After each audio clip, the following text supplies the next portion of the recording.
Catherine J. Sepik, conocida por todos como Katie, creció en Carlsbad, New Mexico, y era la mayor de 3 hermanos.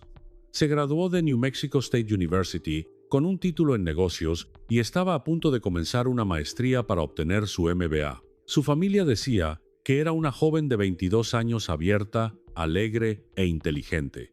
Una líder nata, alguien que siempre sabía lo que quería y que encontraba la forma de conseguirlo. Su padre, Dave, decía que Katie era un verdadero torbellino. Desde el primer día de su vida fue una bola de energía. Vivía a toda velocidad.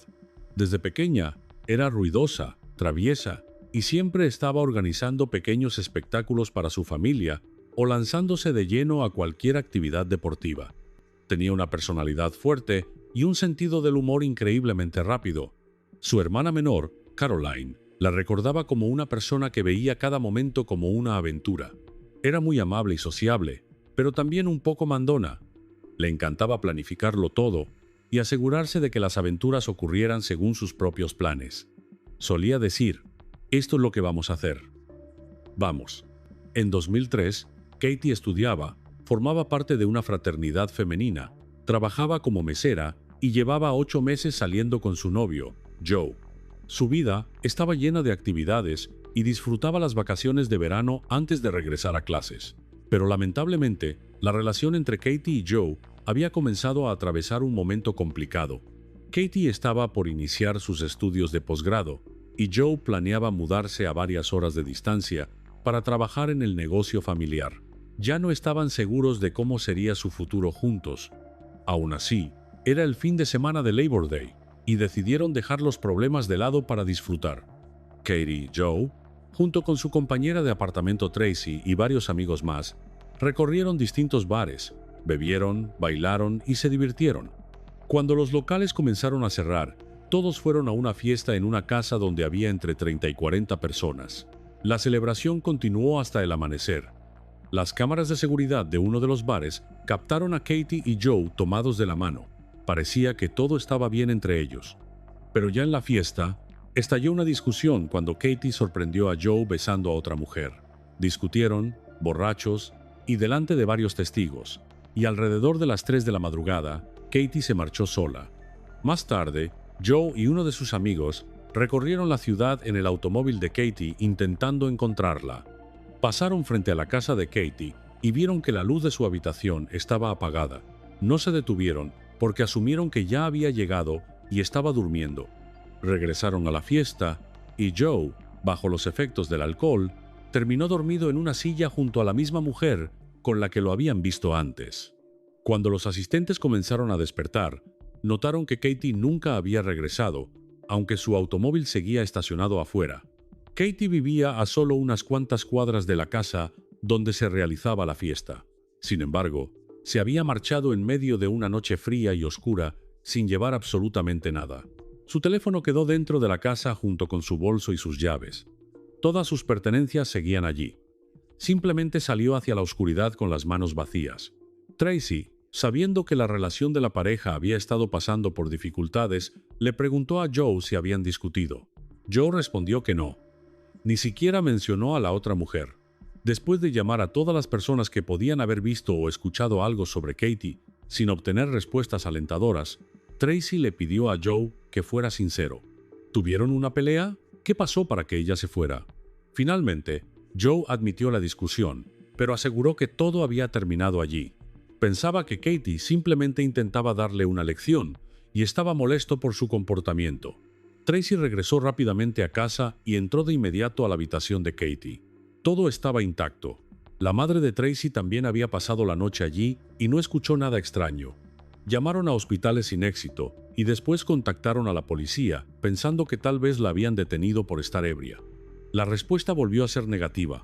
¿Se habría quedado a dormir con algún amigo? ¿La habría atropellado un vehículo y estaría herida en algún lugar? Miles de pensamientos cruzaban la mente de todos. Había llegado el momento de reportarla como desaparecida. Amigos, voy a interrumpir un momento la historia. Tengo mucha curiosidad por saber desde dónde me ven, así que cuéntenme en los comentarios de qué ciudad están viendo este video y qué hora es en este momento. Muchas gracias por su atención. Los leo en los comentarios Y ahora continuamos. 22-year-old graduate student Katie Sepich was walking home from a late Saturday night party. Tonight's investigators have made the case a top We're priority. interviewing witnesses, family, friends, anybody that may have seen her that night at the bars here in town. A casi 200 millas de distancia, la madre de Katie, Joanne, despertó aquella mañana con una sensación extraña. Algo no estaba bien. No podía explicarlo. Llámenlo intuición de madre. Sentí una angustia muy fuerte desde el momento en que abrí los ojos aquella mañana, y a las 2:15 de la tarde sonó el teléfono. Solo 6 palabras hicieron añicos su mundo. ¿Han hablado hoy con Katie? Poco después, la policía llegó a la casa estudiantil. Al inspeccionar la parte trasera, encontraron la primera pista. Parecía que Katie había estado a punto de llegar a casa. La malla de una ventana trasera estaba dañada y una de sus sandalias yacía en el suelo. La grava parecía haber sido alterada, casi como si alguien hubiera sido arrastrado. Mientras continuaban inspeccionando la vivienda, otro caso ya había comenzado a desarrollarse horas antes. As we drove up, I glanced over, I saw what appeared to be a body, a partially nude body. I was looking for signs of life. A las 11 de la mañana, una pareja, que cazaba cerca de un antiguo vertedero al este de Las Cruces, New México, observó algo en el suelo. Era el cuerpo de una mujer, parcialmente vestida. Su espalda y hombros presentaban quemaduras. Sus piernas habían sido colocadas deliberadamente abiertas. Cerca había huellas de neumáticos que sugerían que un vehículo más grande, posiblemente una camioneta, había abandonado el cuerpo allí. Solo unas horas después, todo encajó cuando la desaparición de Katie, de 22 años, fue reportada oficialmente. Era una enorme zona desértica, y el hecho de que encontraran el cuerpo tan rápido fue una verdadera suerte. El calor y los animales salvajes hacían muy posible que jamás la hubieran encontrado o que su cuerpo se hubiera deteriorado tanto que fuera imposible determinar la causa de la muerte. La policía pidió a Tracy que acudiera para identificar a una persona relacionada con la desaparición de Katie. Ella aceptó sin dudarlo. Pensó que quizás su amiga había terminado en una comisaría o en un hospital sin identificación y que simplemente necesitaban a alguien que la reconociera. Lo tomó como una formalidad. No tenía idea de lo que estaba a punto de ver. Cuando abrieron la parte superior de la bolsa para cadáveres, Tracy no podía creer lo que tenía delante. Dijo que Katie parecía haber muerto sufriendo de una forma indescriptible. Aquel rostro no era el de la amiga feliz que conocía. La autopsia confirmó que Katie había sido violada y estrangulada. Le arrojaron un líquido sobre la espalda y los hombros y luego intentaron prenderle fuego, pero las llamas se extinguieron por sí solas. Debajo de sus uñas encontraron ADN con sangre. Era evidente que había luchado desesperadamente por su vida hasta el último momento. En el lugar donde apareció el cuerpo, no existían señales de pelea. Eso significaba que había sido asesinada en otro sitio, probablemente cerca de su casa. Su reloj y los 2 anillos que solía usar también habían desaparecido, posiblemente llevados por el asesino. Sus padres contaron que Katie tenía una voz extremadamente ronca y prácticamente no podía gritar. Había sido así toda su vida. Incluso de niña, cuando intentaba gritar, apenas salía un sonido débil, como una exhalación sin voz. Ese detalle perseguía a quienes conocían el caso. Pensar que intentó pedir ayuda y que simplemente no pudo. El ADN fue ingresado en CODIS, pero no apareció ninguna coincidencia. Para un crimen tan brutal, aquello resultaba inesperado. Los investigadores esperaban encontrar alguna conexión con delincuentes condenados anteriormente. Regresaron a la casa donde se había realizado la fiesta y comenzaron a entrevistar a las personas más cercanas a Katie, especialmente a Tracy y a Joe. Joe ocultó inicialmente la discusión que tuvieron aquella noche. Dijo que, aunque la relación atravesaba dificultades y que la separación por la mudanza sería complicada, él quería casarse con Katie algún día y formar una familia. Incluso habían estado viendo anillos. Joe había comprado uno con la piedra correspondiente al mes de nacimiento de ella. Nunca lo llamaron oficialmente un anillo de compromiso, pero era algo muy parecido a una promesa de futuro. You know you're here. Yeah. You know it's not good. Okay? Yes, sir. Girlfriend Katie is That's the way. Okay? Get married. Need some clean ass.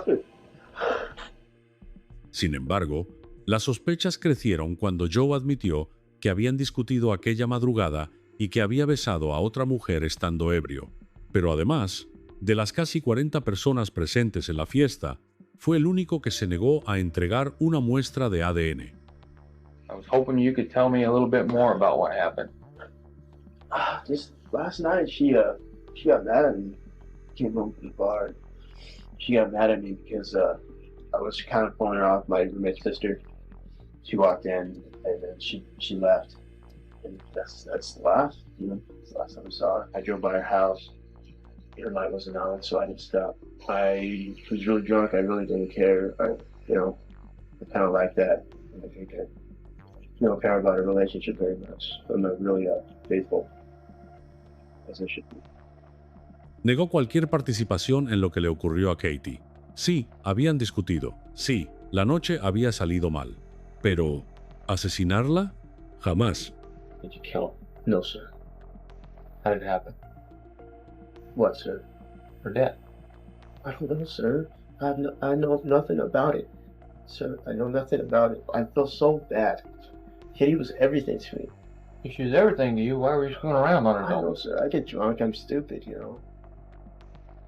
Aquella mañana realizó varias llamadas al teléfono de Katie. Sin embargo, los asistentes a la fiesta dijeron más tarde que para entonces el teléfono ya estaba en posesión de Joe, junto con el bolso y las llaves del automóvil de Katie. Todas sus pertenencias estaban con él. Entonces, ¿por qué llamarla? ¿Intentaba construir una coartada? ¿Dejar un registro que mostrara que la estaba buscando cuando sabía perfectamente dónde estaba el teléfono?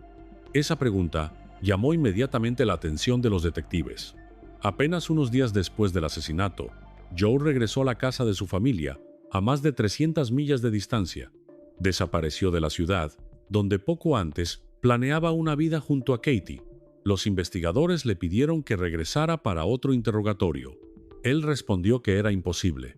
Poco después, sus padres contrataron a un abogado, quien le aconsejó guardar silencio y no volver a hablar con la policía sin representación legal.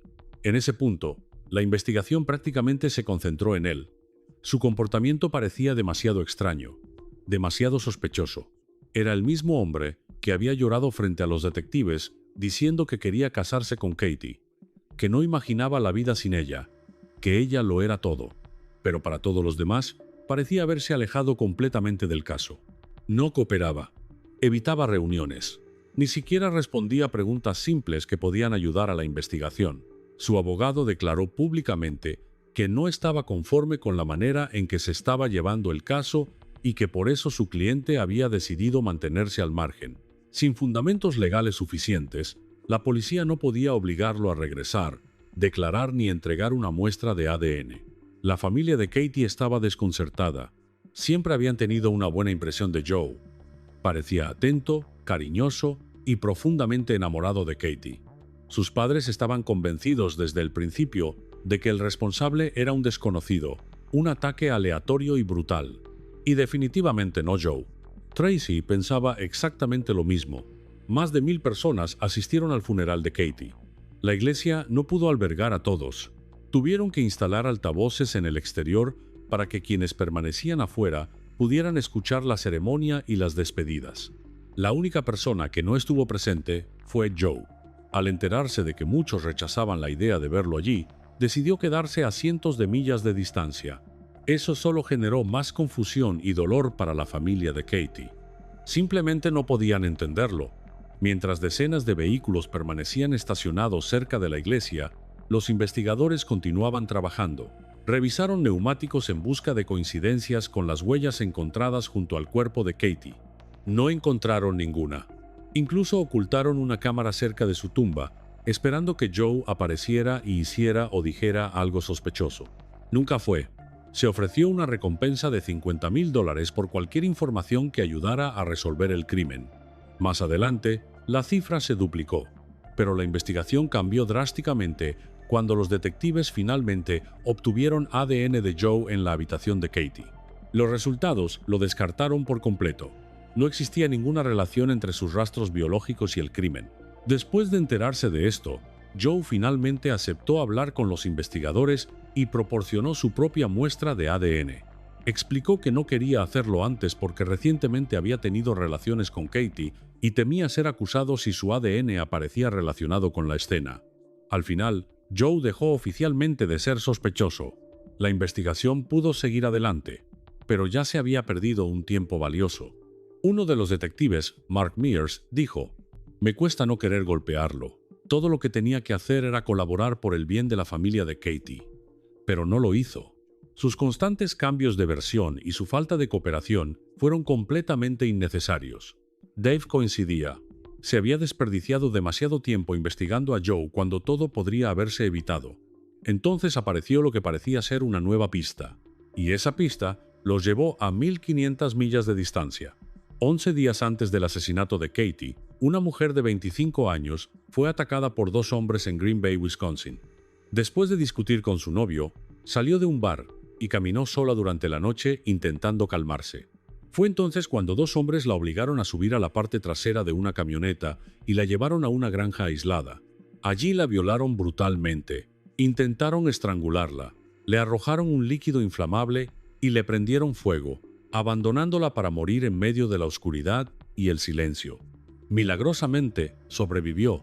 Quemada y gravemente herida, logró arrastrarse hasta una casa cercana. El propietario la encontró y llamó inmediatamente al 911. Cuando los investigadores escucharon aquella historia, quedaron impactados, porque los detalles resultaban aterradoramente familiares. So what the vehicle was that these people were in? Oh, now I can smell the burn on her. You can smell the burn? Yeah, you know, her flesh. Yeah, we can see you were lit on fire. Was there 1 or 2 people? Do you know, what did they look like? Were they tall? Short?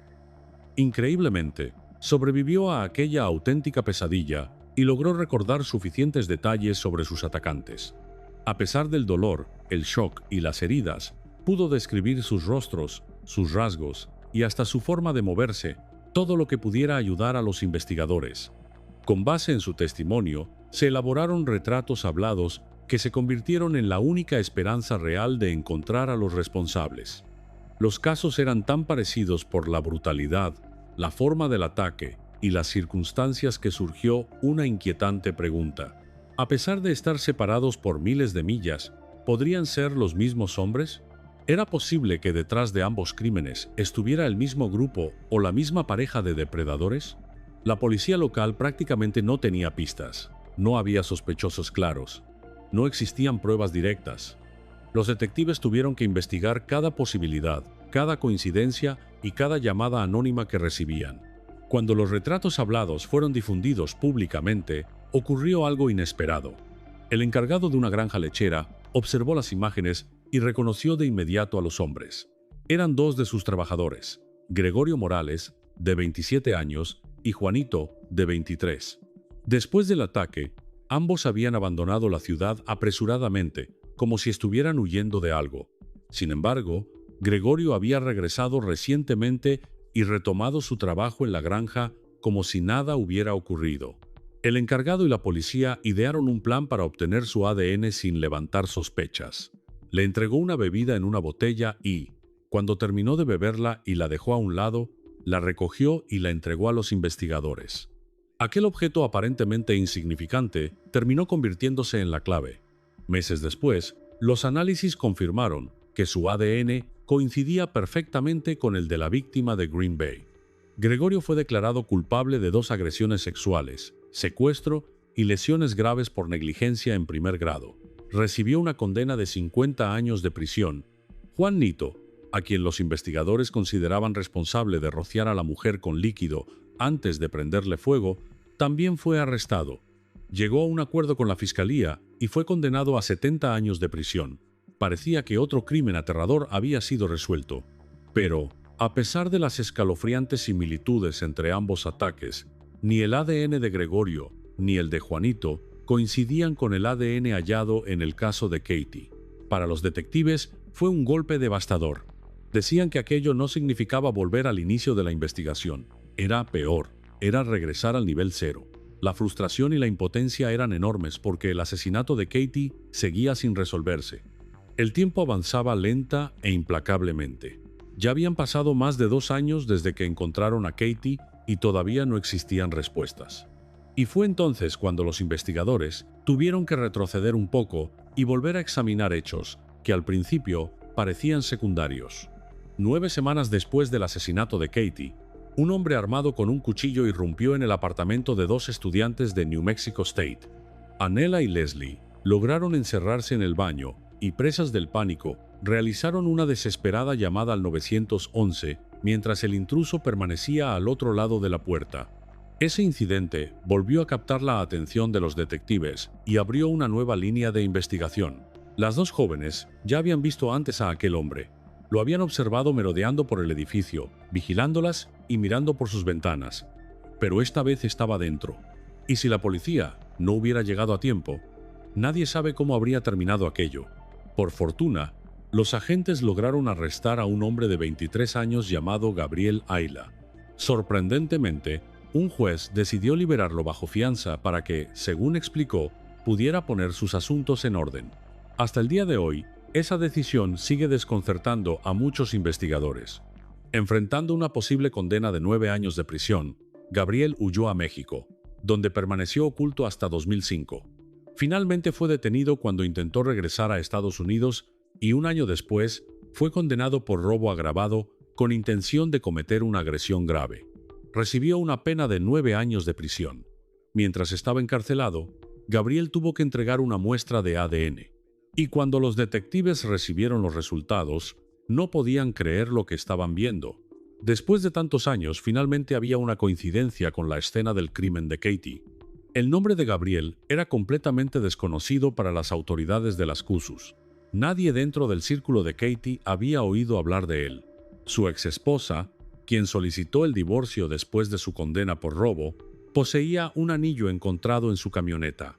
Ella no tenía idea de que pertenecía a Katie.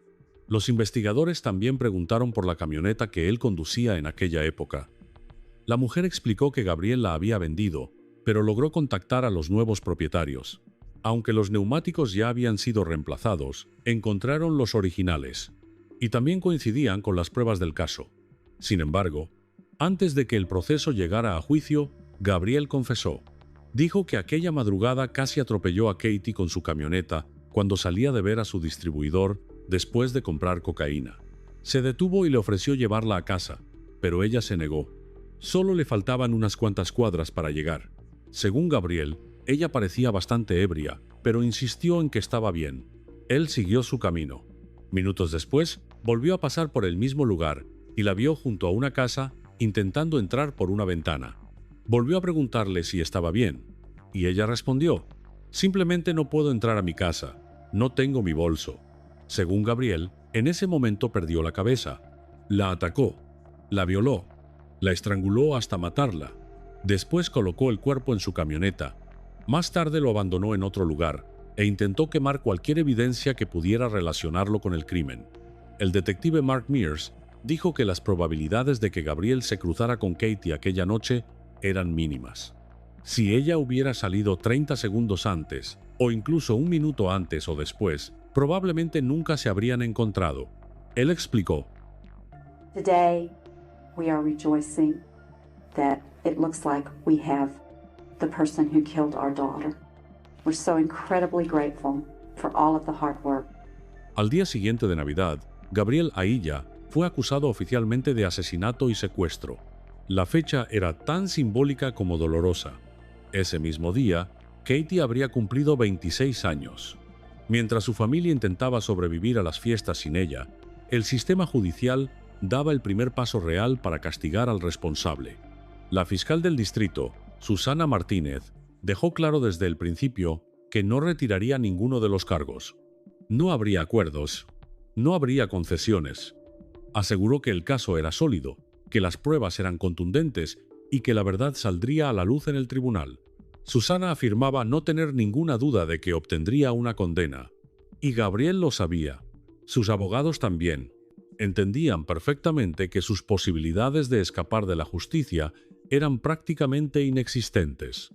Por eso, en mayo de 2007, Gabriel Lavilla se declaró culpable de todos los cargos: asesinato en primer grado, violación, secuestro y destrucción de pruebas. Dejó de negar lo evidente. Durante la audiencia, pidió permiso para dirigirse a la familia Sepich. Se lo concedieron. Dijo que lamentaba profundamente lo que había hecho. Dijo que no sabía por qué lo había hecho. Su voz sonaba baja, insegura, como si ni siquiera él pudiera explicar sus propios actos. Dave aseguró que percibió un arrepentimiento genuino, algo real, y de alguna manera eso tenía cierto significado, pero no cambiaba nada. No podía devolverles a Katie. No podía borrar lo ocurrido. Jan afirmó que lo había perdonado, no porque el dolor hubiera desaparecido, sino porque quería que él encontrara la salvación y cargara para siempre con la conciencia de su crimen. Para ella, el perdón no significaba justificarlo. Era una forma de evitar que el odio terminara destruyéndola también. Finalmente, el tribunal dictó una condena de 69 años de prisión. Podrá solicitar libertad condicional en 2043, después de cumplir 30 años de condena. Sin embargo, considerando la brutalidad de sus crímenes y el inmenso daño que causó, parece poco probable que alguna vez vuelva a caminar en libertad. Para la familia, aquello no fue una victoria.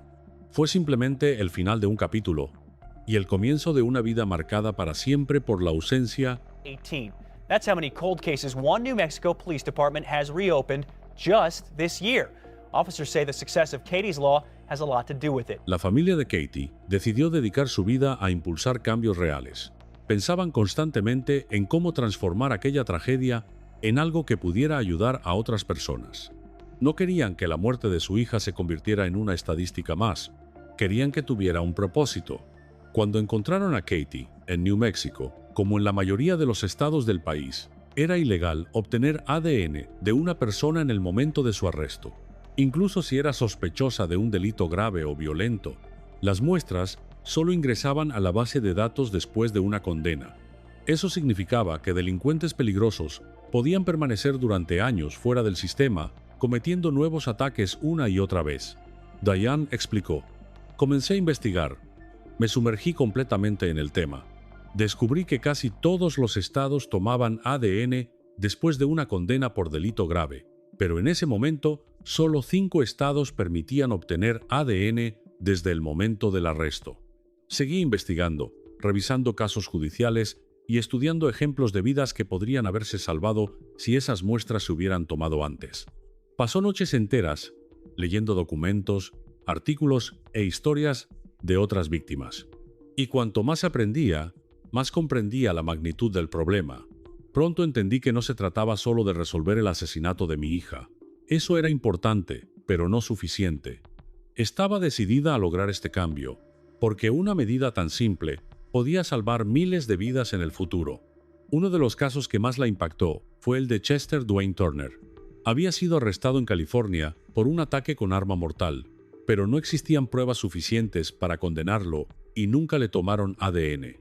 Después fue detenido una y otra vez. En total, 21 veces. Y solo entonces obtuvieron finalmente una muestra genética. La verdad que descubrieron fue aterradora. Su ADN coincidía con evidencia encontrada en 12 casos de violación y asesinato, 12 vidas destruidas, 12 tragedias que podrían haberse evitado. Para Diane, aquello confirmó definitivamente que existía una falla grave en el sistema. Algo tenía que cambiar. Y para la familia de Katie, aquello dejó de ser un deseo. Se convirtió en una misión. You might remember the name Katie Sepich. Her name is back in the headlines. On Friday, the Senate passed Katie's Law, a bill that would help states set up DNA databases for people arrested for felonies. Victory tonight for one New Mexico family trying to make sure their daughter's murder resulted in meaningful action. President Obama has just signed a nationwide version of Katie's Law.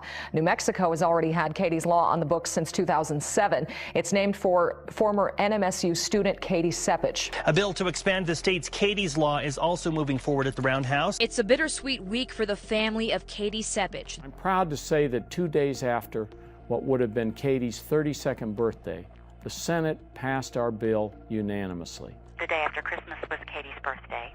She would have been 32. And so, we still miss her every day. Katie's Law entró en vigor en New Mexico en 2006 y representó un verdadero punto de inflexión, no solo para este caso, sino para todo el sistema judicial del estado. La ley nació del dolor de una familia que se negó a quedarse de brazos cruzados. Desde entonces, cualquier persona arrestada por un delito violento debe proporcionar obligatoriamente una muestra de ADN.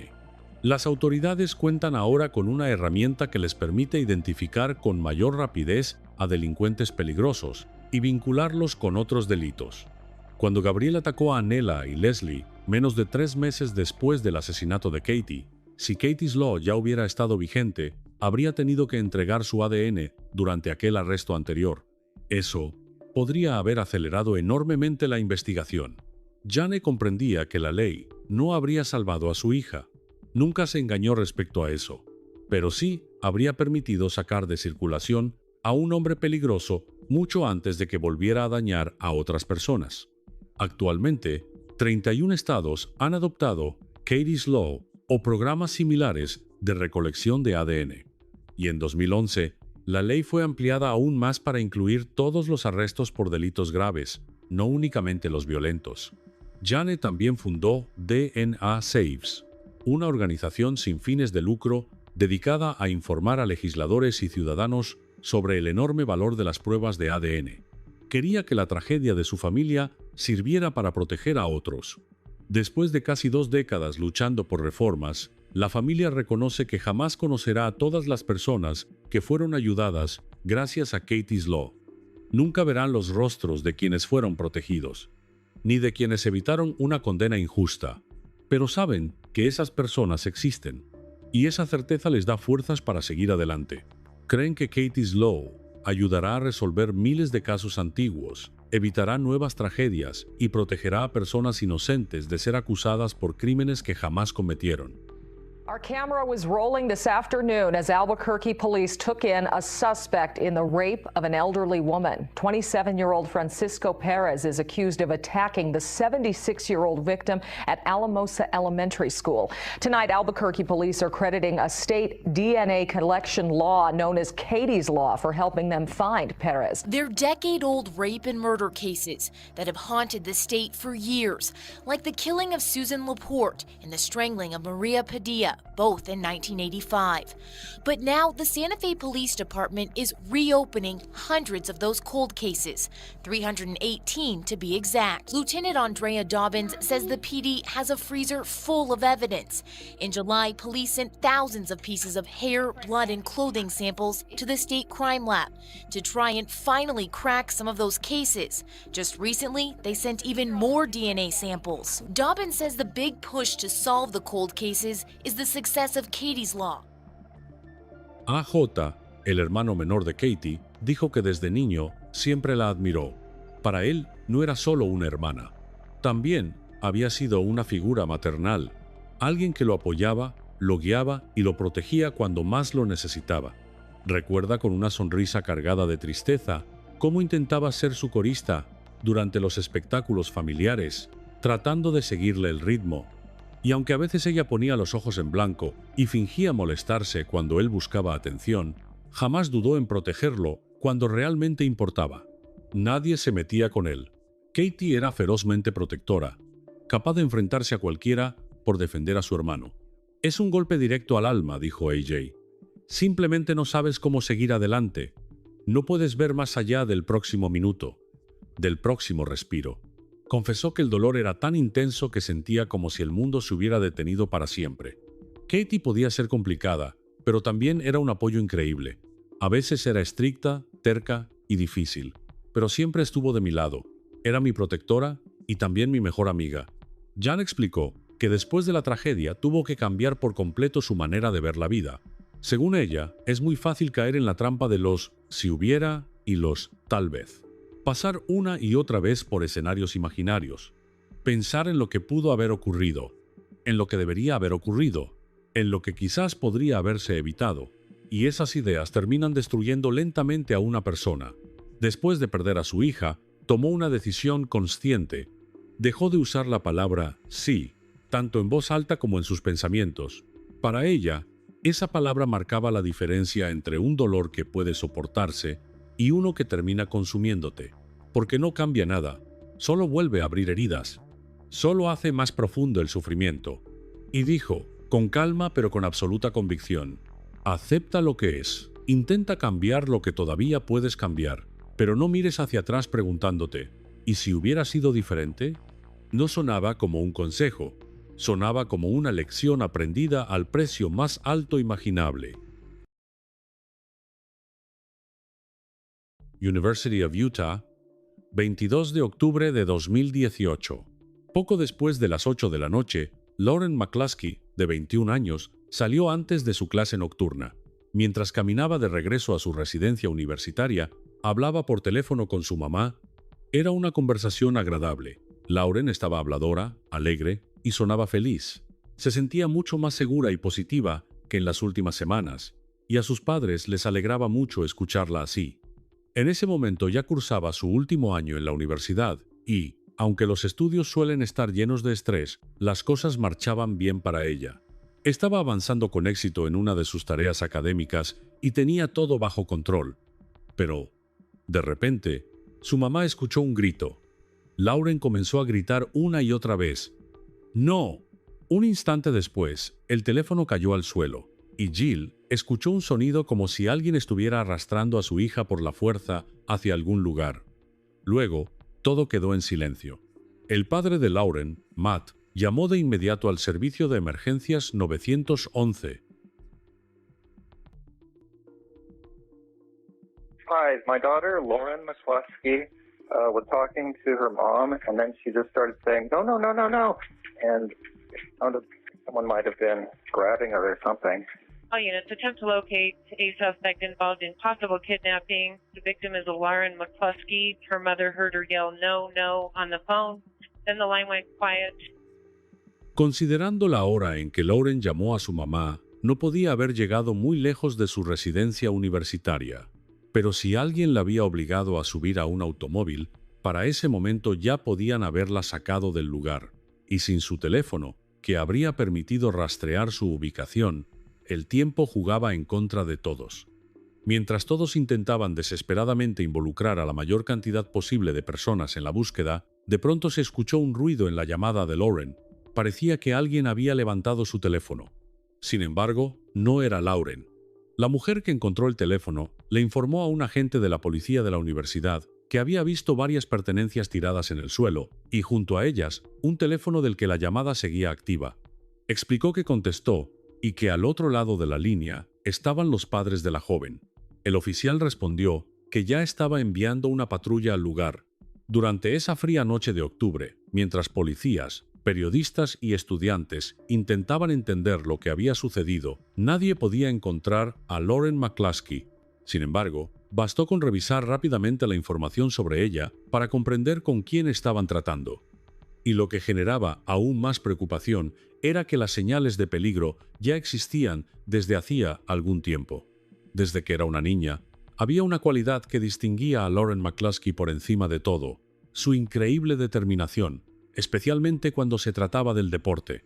Según su mamá, Jill, Lauren comenzó a trepar árboles cuando apenas tenía 2 años. Desde entonces, todo lo relacionado con el deporte o las actividades al aire libre la apasionaba por completo. Para ella no era solo un pasatiempo, como lo es para la mayoría de las personas. El deporte se convirtió en una forma de vida. Lauren siempre buscaba perfeccionar sus habilidades y ser la mejor. Desde muy pequeña, destacaba por su extraordinaria perseverancia y fuerza de voluntad. Cuando tenía 8 años, su mamá, Jill, la inscribió en 3 disciplinas de atletismo: los 400 metros, el salto de altura y el salto de longitud. Lauren no solo ganó, sino que estableció récords en las 3 pruebas.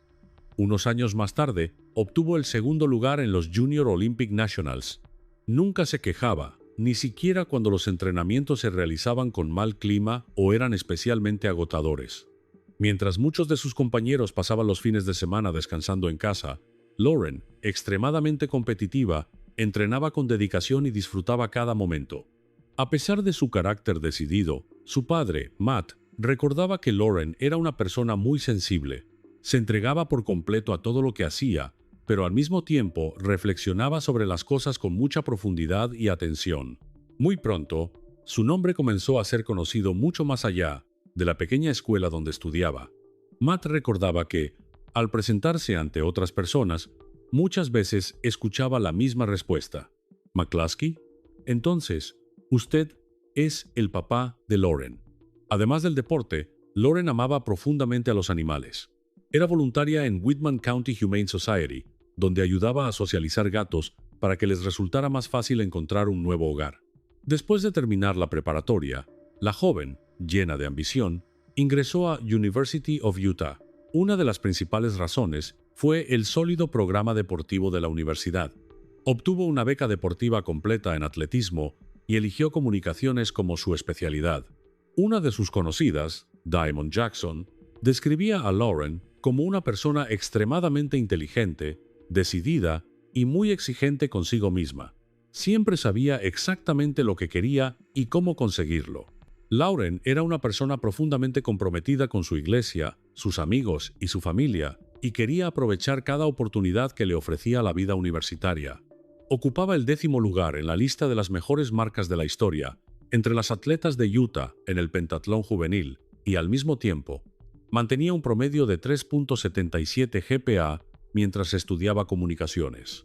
Por supuesto, las fotografías y los videos solo pueden mostrar una pequeña parte del carácter de una persona apenas un instante de su vida.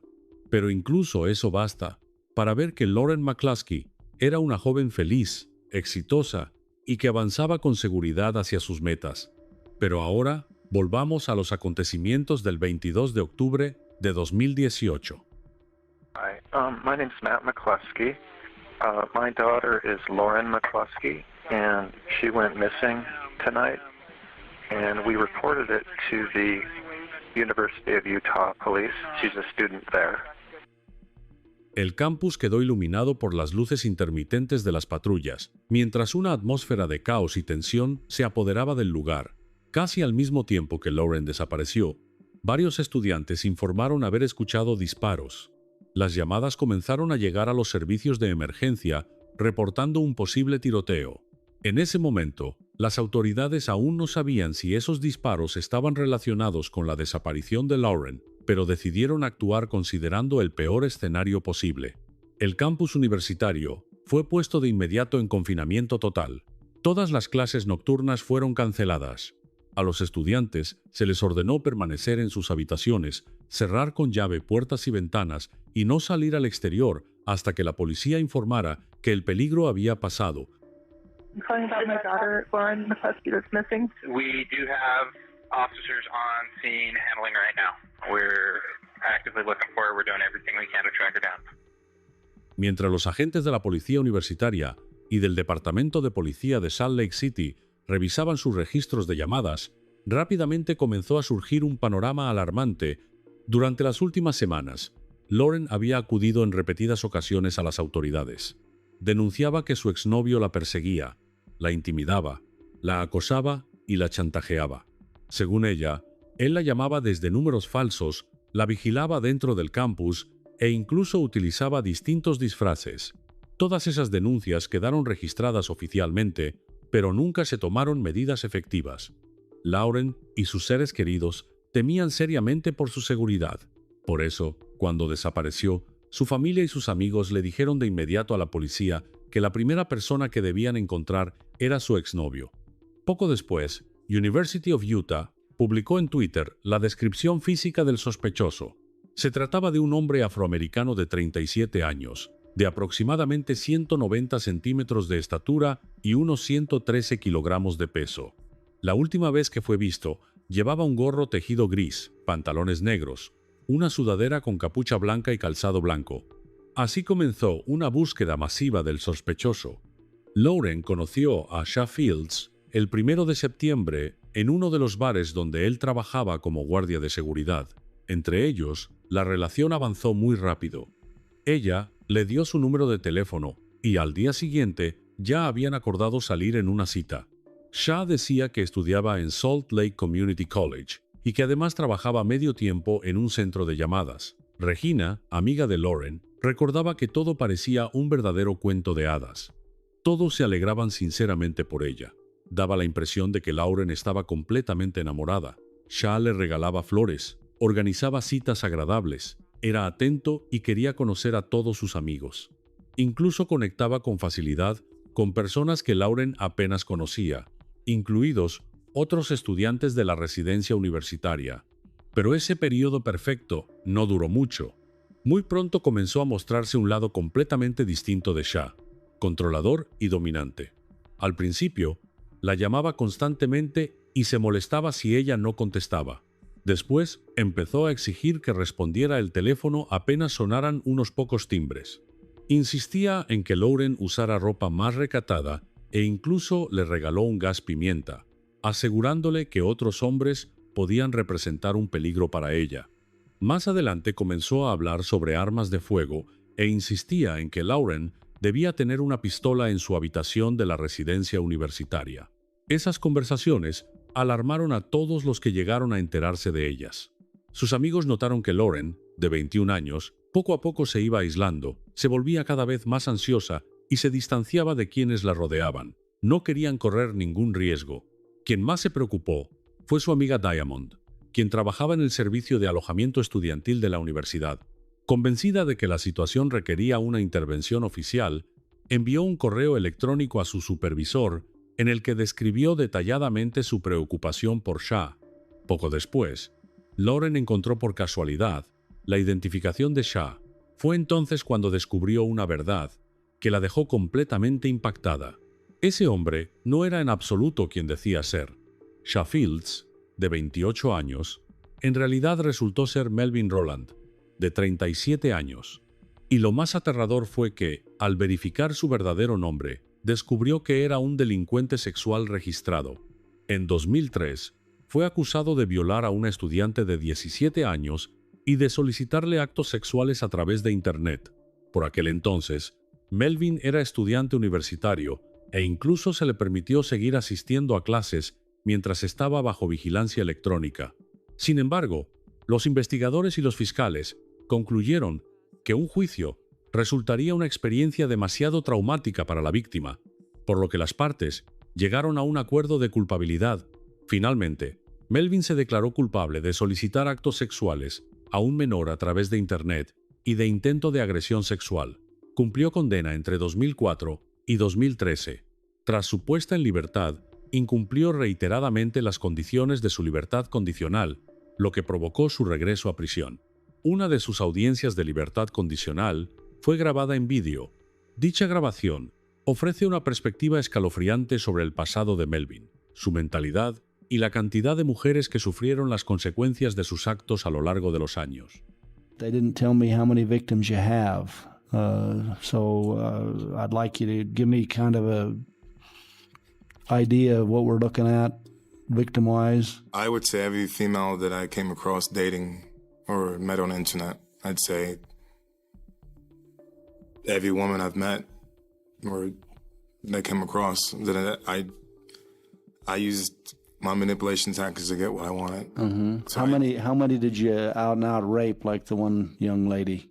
Well, not like that, but me being a womanizer, you know, I use other tactics to get what I wanted with them.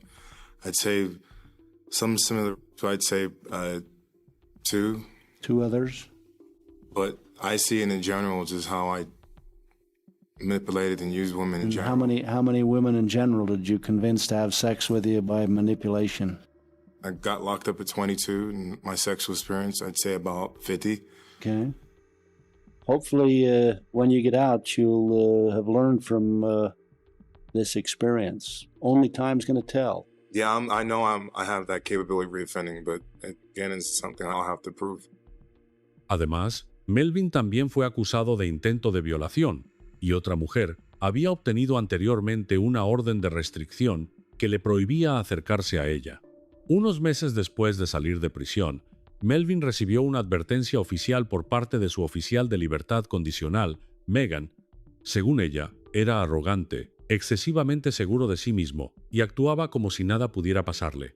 Megan le advirtió con firmeza que cualquier nueva violación de las condiciones de su libertad condicional sería inaceptable. Sin embargo, Apenas unos meses después de esa advertencia, Melvin conoció a Lauren. Impactada por la verdad que acababa de descubrir, Lauren regresó a casa durante unos días. Intentó procesar todo lo que había averiguado y le contó toda la historia a su madre, Jill. Lauren afirmó con firmeza que ya no podía continuar con esa relación. Decidió ponerle fin el 9 de octubre. Pero había un problema. Mientras ella estaba en casa, Melvin había estado usando su automóvil, así que primero tenía que recuperarlo. Después de regresar al campus, Lauren le pidió que fuera a verla. Melvin subió a su habitación y hablaron durante un largo rato. Ella le dijo directamente que conocía su verdadera identidad y que había encontrado información sobre su pasado. Como respuesta, Melvin casi de inmediato ofreció su propia versión de los hechos. Aseguró que todo había sido un malentendido. Según él, muchos años antes, había conocido a una joven en una fiesta universitaria que le había mentido de manera muy convincente sobre su edad. Insistía en que nunca la había atacado y que todo había sido malinterpretado. A la mañana siguiente, Lauren llamó a una de sus amigas y le contó cómo había terminado esa conversación. A pesar de las explicaciones de Melvin, decidió poner fin a la relación de manera definitiva. Después de la conversación, Melvin se fue, pero el automóvil de Lauren seguía en su poder. La madre de Lauren, Jill, estaba profundamente preocupada por esa situación. Temiendo que las cosas pudieran volverse peligrosas, se comunicó con la policía universitaria y preguntó si los agentes podían estar presentes cuando Melvin devolviera el automóvil para asegurarse de que todo ocurriera de manera segura. Hi, I would like to request some help for my daughter, who's a student at University of Utah, and she started dating this guy there who's like a bad person. Okay. And she found out he's a bad person, and she broke up with him, and he has her car. If he was lying to her, and he's actually a sexual offender, I don't want her to go there by herself and have like something bad happen to her. Aproximadamente 20 minutos después, Lauren recibió una llamada para preguntarle cuál era la mejor manera de ayudarla. Le informaron que su exnovio iba a devolver el automóvil y le preguntaron si se sentiría segura si él mismo lo llevaba. Los agentes también le comentaron que su madre estaba muy preocupada por la situación. Al principio, Lauren respondió que podía recuperar el automóvil por su cuenta, pero poco después cambió de opinión y pidió que la llevaran hasta allí. Como respuesta, le informaron que esa noche estaba de servicio un miembro del personal de seguridad encargado de acompañar a los estudiantes y le propusieron que permaneciera a su lado durante la entrega del vehículo. El automóvil fue devuelto sin incidentes y Lauren esperaba que esa fuera, por fin, la última vez que tendría que lidiar con Melvin. Pero apenas 2 días después, comenzó a recibir mensajes desde números desconocidos. En ellos, afirmaban que Melvin había muerto y una persona desconocida se ofrecía a recogerla para llevarla a su funeral. Poco después, Lauren recibió un mensaje del propio Melvin. Le escribió que seguía con vida, pero que había sufrido un accidente de tránsito y la culpaba a ella por lo ocurrido. Lauren bloqueó esos números y volvió a comunicarse con la policía del campus. Explicó que distintas personas desconocidas le enviaban mensajes diciendo primero que Melvin estaba hospitalizado, luego que había muerto, y sin embargo, después él mismo le había escrito, por lo que, evidentemente, seguía con vida. También estaba recibiendo invitaciones para asistir a su funeral y estaba convencida de que intentaban atraerla a algún lugar. El operador le preguntó si les había pedido a esas personas que dejaran de enviarle mensajes. Lauren respondió que no lo había hecho, aunque ya había bloqueado varios números. Después de eso, el operador le dijo que transmitiría la información a un oficial, quien se pondría en contacto con ella. Sin embargo, esa llamada nunca llegó. A la mañana siguiente, Lauren volvió a acudir a la policía. Al despertar, encontró nuevos mensajes, pero esta vez, la situación era mucho más grave.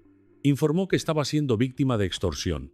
Una persona desconocida aseguró tener fotografías íntimas de Lauren y Melvin. Si no pagaba, supuestamente esas imágenes serían distribuidas por todo el campus.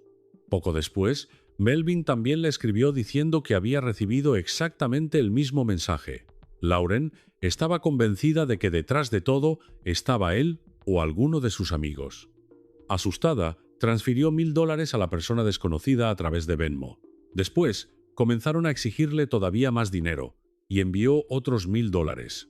Frustrada por la respuesta de los oficiales con los que había hablado por teléfono, Lauren fue personalmente a la estación de policía junto con su amiga Alex.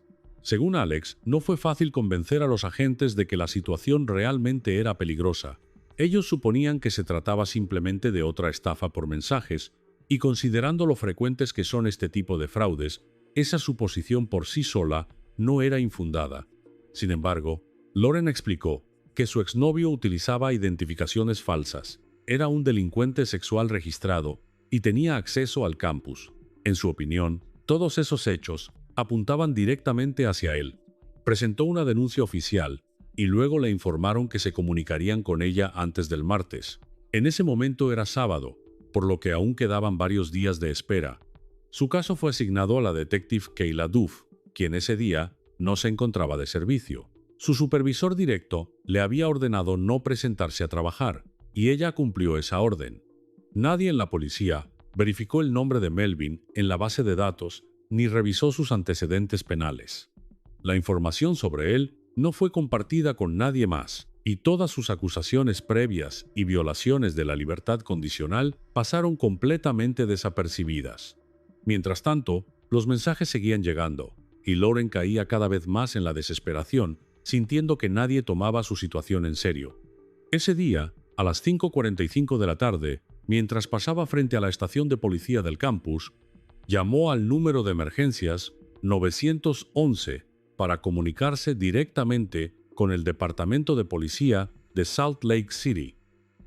I've been blackmailed for money. Let me go ahead and get you over. University Police will probably take the case then. Just one sec. I've talked to them already.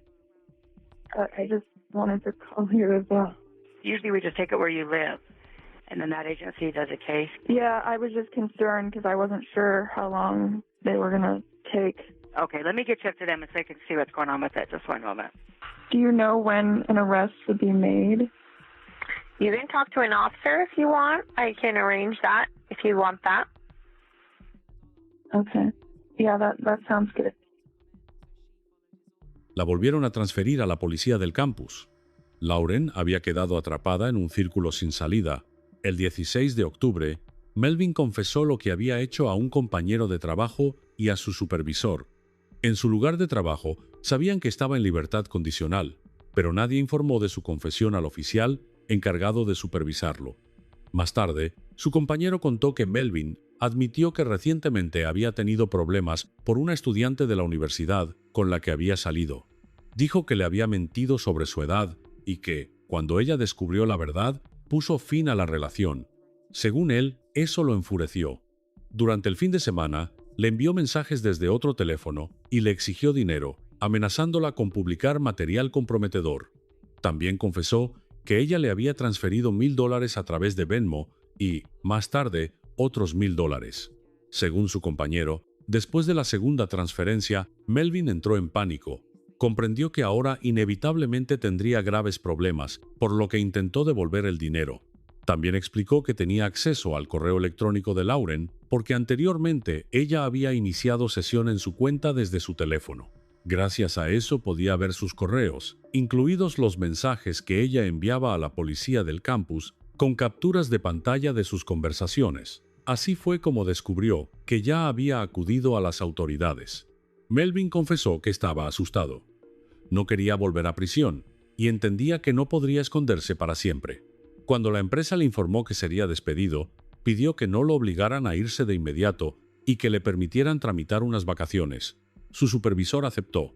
Más tarde, su oficial de libertad condicional declaró que no tenía ninguna duda. Si hubiera sabido de esa confesión en ese momento, Melvin habría sido enviado de regreso a prisión de inmediato. Sin embargo, nadie llegó a informarle. A pesar de toda la insistencia de Lauren, al final se vio obligada a dar un paso atrás. Les dijo a sus amigos que las autoridades correspondientes ya estaban a cargo del caso, así que decidió confiar en ellas y dejar que hicieran su trabajo. Sin embargo, ella no sabía que en una ocasión había iniciado sesión en su correo electrónico desde la computadora portátil de Melvin. Debido a eso, él obtuvo acceso a su cuenta y podía ver prácticamente todo: las capturas de pantalla, sus conversaciones con la policía del campus y con el departamento de policía de Salt Lake City, así como otros mensajes. De esa manera, siempre lograba adelantarse varios pasos a ella. Una semana después, el 19 de octubre de 2018, a las 3:16 de la tarde, Melvin se encontraba cerca de la residencia universitaria de Lauren. Iba disfrazado de Deadpool y caminaba alrededor del edificio intentando encontrarla. A las 4:02 de la tarde, las cámaras captaron a Lauren entrando en la residencia y, apenas un minuto después, Melvin apareció junto a la puerta, asomándose hacia el interior, aparentemente vigilándola. Poco después, Lauren recibió un mensaje de él. En ese mensaje, le escribió que lo sabía todo y le preguntó por qué había acudido a la policía. Aterrorizada, Lauren volvió a llamar al departamento de policía de Salt Lake City junto con su amiga Alex. I'm worried because I've been working with the campus police at the U, and last Saturday I reported, and I haven't gotten an update. So the case, it involves extortion, and those people are still scaring me. But someone contacted me today, someone who was harassed, and said that they know everything about the police. Okay. So you already spoke to the campus police? Yes, they haven't updated or done anything. And what prompted you to call Salt Lake City Police? Well, I thought it was weird that there are people who know about the entire case, and the harassers seem to know about it more than me. And I'm concerned there might be an insider who's letting them know about the case. Okay. With something like that, you would want to contact the campus police back and ask to speak to your detective. Lauren no podía entender cómo Melvin obtenía toda esa información. Incluso llegó a sospechar que alguien dentro de las fuerzas del orden le estaba filtrando detalles del caso. Cuando volvió a pedir ayuda, una vez más la transfirieron a la policía del campus. La detective Kayla Dove se disculpó y explicó que aún no había tenido tiempo de revisar por completo el expediente. Lauren tuvo que contar toda la historia otra vez, desde el principio. La detective Kayla Dove le pidió que reuniera todos los detalles en un solo correo electrónico. Así que, poco después de las 7 de la noche, Lauren le envió un relato detallado de todo lo ocurrido. Más tarde, le confesó a su madre, Jill, que ya sentía que estaba molestando a todo el mundo y que solo estaba causando problemas a la policía del campus. Jill le respondió que ese era su trabajo, que Lauren tenía todo el derecho de pedir ayuda y que ellos estaban obligados a protegerla. Llegó el 22 de octubre. A las 6:06 de la mañana, Melvin salió de su apartamento. Utilizando el automóvil de un amigo, llegó unos 20 minutos después a la zona donde vivía Lauren. Tras estacionarse cerca, comenzó a caminar alrededor de su residencia. Poco antes de las 9 de la mañana, Lauren recibió un mensaje que supuestamente provenía del Deputy Chief Rick Mlennon, quien también estaba a cargo de su caso. Pensó que, por fin, había algún avance. El mensaje afirmaba que debía presentarse de inmediato en la estación de policía porque tenían que mostrarle algo muy importante. Sin embargo, al releer el texto, empezó a notar varias inconsistencias extrañas. El mensaje contenía errores ortográficos y gramaticales, e incluso el apellido de Mlennon estaba mal escrito. No se parecía en absoluto a la correspondencia oficial que había recibido anteriormente. En cambio, era muy similar a los mensajes que había recibido durante la extorsión y también al estilo de escritura de Melvin. Poco después, se confirmó que el mensaje realmente no había sido enviado desde el número del verdadero Deputy Chief Rick Mlennon. Le aconsejaron simplemente ignorarlo. Al mismo tiempo, nadie intentó averiguar desde dónde había sido enviado. A las 9:11 de la mañana, Lauren salió de su residencia universitaria llevando consigo sus materiales de estudio. Le esperaba un día normal dedicado a las clases y a las prácticas. Unos minutos después, llegó a una sesión de asesoría, donde volvió a hablar sobre todo lo que había estado ocurriendo en los últimos días. Poco después de las 10 de la mañana, Lauren se dirigió a clases. Fue precisamente en ese momento cuando Melvin entró al campus. Se cruzaron por apenas unos minutos y, después de eso, él pasó varias horas recorriendo la universidad en busca de ella. Alrededor de las 2 de la tarde, Melvin ya se encontraba dentro de la residencia universitaria de Lauren. Salió por un momento y luego regresó. Esta vez, otro estudiante, con quien al parecer mantenía una relación amistosa, le permitió entrar al edificio. Melvin permaneció dentro del edificio hasta entrada la noche. Caminaba sin rumbo por los pasillos, miraba en distintos lugares y abría puertas mientras buscaba a Lauren. Esa noche, Lauren terminó sus clases un poco antes de lo habitual y estaba feliz de poder regresar a casa más temprano. De camino, llamó por teléfono a su madre mientras se preparaba para pasar una noche tranquila. La siguiente grabación de las cámaras de seguridad nunca fue hecha pública. Lo único que se sabe es que, a las 8:17 de la noche, Lauren se acercó a la entrada de su residencia universitaria. Oculto entre las sombras, Melvin ya la estaba esperando detrás de ella. En la grabación, solo podían verse sus piernas mientras permanecía al acecho junto a la entrada. Apenas unos segundos después, en cuanto Lauren se acercó a la puerta, Melvin se abalanzó sobre ella, la sujetó y se la llevó por la fuerza. Así es como los acontecimientos regresan a aquella noche fatal con la que comenzó esta historia. El campus seguía completamente bloqueado, pero la policía todavía no tenía idea de dónde se encontraban Melvin y Lauren. Los investigadores comenzaban a convencerse cada vez más de que ya se trataba de un secuestro. Más tarde, el padre de Lauren, Matt, recordaría que en ese momento simplemente permanecía sentado junto al teléfono, mirando por la ventana. Rezaba para que, con cada minuto que pasaba sin que apareciera una patrulla frente a su casa, todavía existiera la esperanza de que su hija siguiera con vida. Hi, my name's Matt McCluskey. My daughter is Lauren McCluskey, and she went missing tonight. And I just want to make sure that you guys know about that. So we wouldn't really need to, other than her being listed, she would be listed as a missing person on the national database if you made a missing persons report. But okay. Otherwise, I mean, Okay, there's not anything else. So this is no. Okay, so this is more than that. She was abducted while we were talking to her on the telephone. Okay. So we heard her being assaulted, and we called the University of Utah campus police. And I'm just calling you to let you know that this just happened like an hour ago. Was it that they were in that silver Buick Lancer? I don't know anything about a silver Buick. Yeah, university let us know about it. We had our units. We notified them as well. Okay. Okay. Thank you. All right. Mientras tanto, alrededor de las 10 de la noche, en el campus, se escuchó por la radio un llamado de emergencia. Uno de los presentes pidió a sus compañeros que acudieran de inmediato a su ubicación, informando que había una persona desangrándose dentro de un automóvil. Esa persona era Lauren. Quien la encontró fue su propio entrenador. Estaba recostada en el asiento trasero de un automóvil plateado estacionado cerca de las residencias universitarias, dentro del campus. Era el mismo vehículo que Melvin había tomado prestado anteriormente. Lauren había recibido varios disparos. Los paramédicos llegaron al lugar casi de inmediato, pero ya no había forma de salvarle la vida. Lauren había muerto.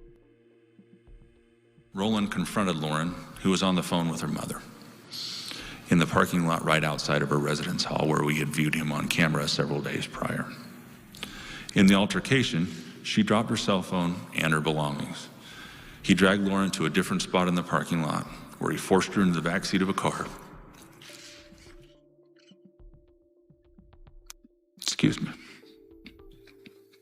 That he had driven to campus, and he shot her in the car multiple times. Todo indicaba que ese día Melvin tenía un solo objetivo: matar a Lauren. La había estado esperando con anticipación, armado con una pistola. Cuando Lauren se acercó a la residencia universitaria, él la obligó a entrar al automóvil por la fuerza y casi de inmediato le disparó varias veces. Apenas 3 minutos después, las cámaras de seguridad lo captaron huyendo de la escena del crimen, cruzando el estacionamiento y dirigiéndose hacia la estación de tren. Más tarde, Melvin se reunió con una mujer a la que había conocido previamente en un sitio de citas. Ella no sospechaba absolutamente nada.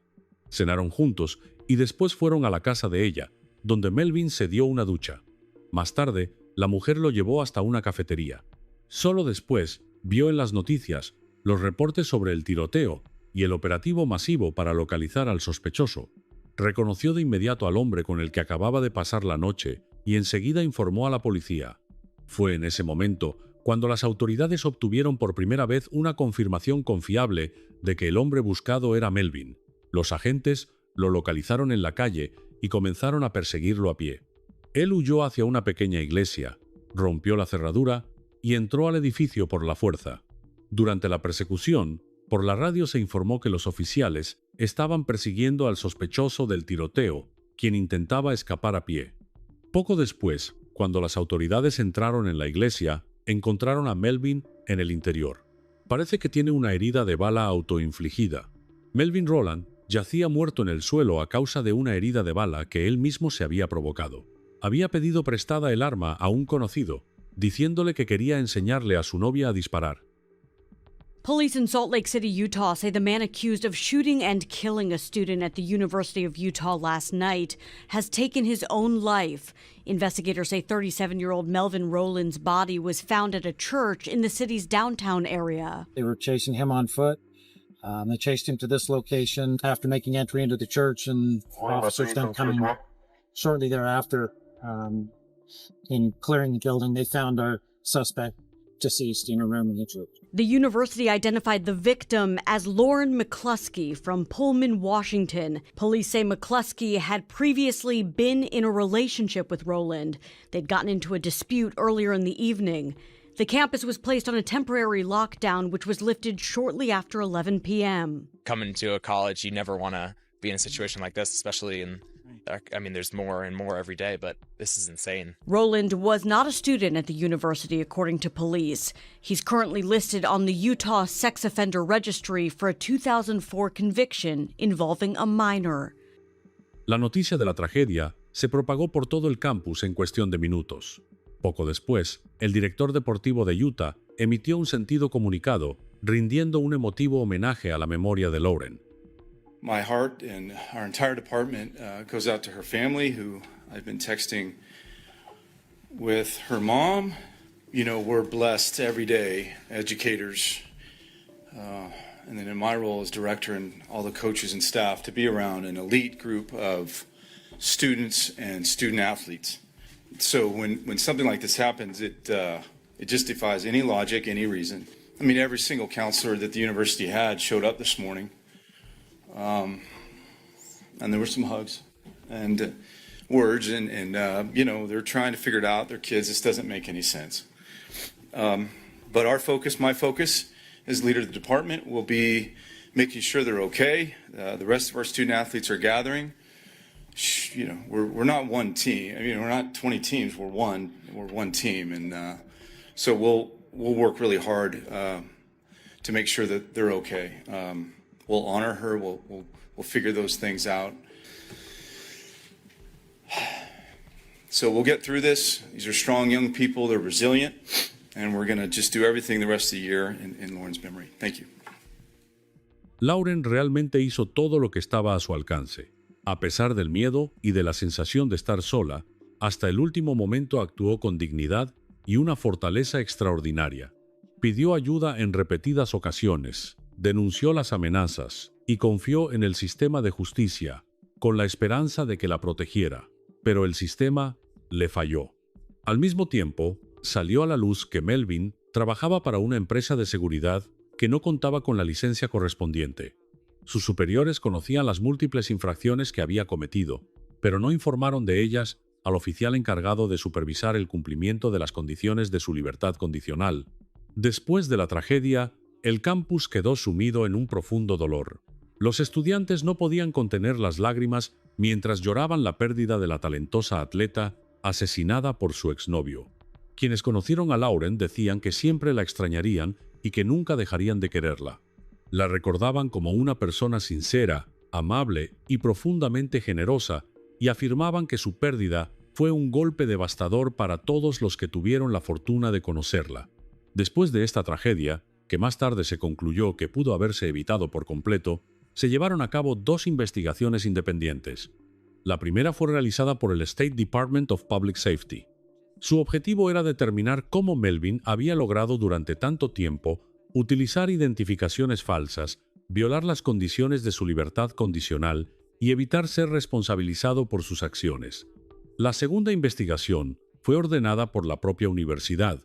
Se centró en la manera en que la administración y la policía del campus respondieron a las numerosas denuncias de Lauren y en sí sus actuaciones habían sido las adecuadas.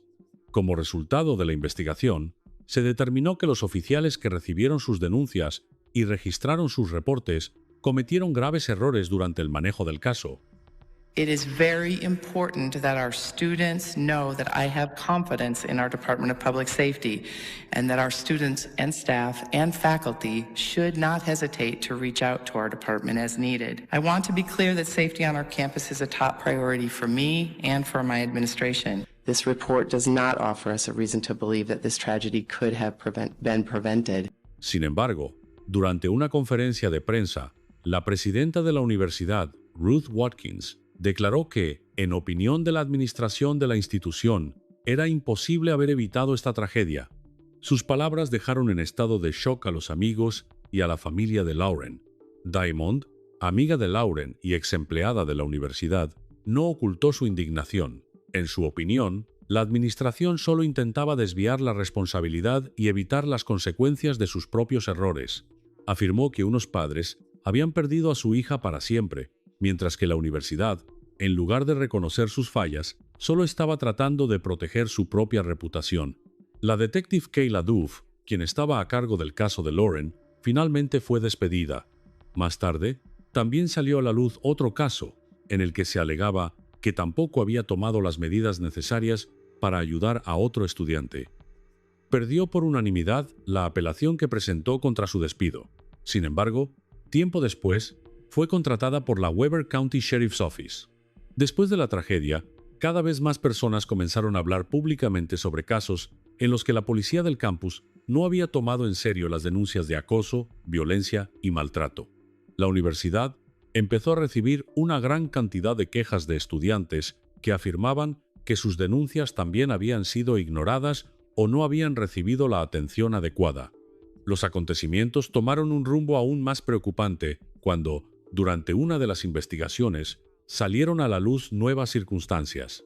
Published today, an investigation by our content partners at the Salt Lake Tribune uncovered that days before Lauren McCluskey was killed, Miguel Darris, one of the campus officers assigned to investigate her being blackmailed over explicit photos, showed off at least one of the images to a male coworker and bragged about getting to look at them whenever he wanted.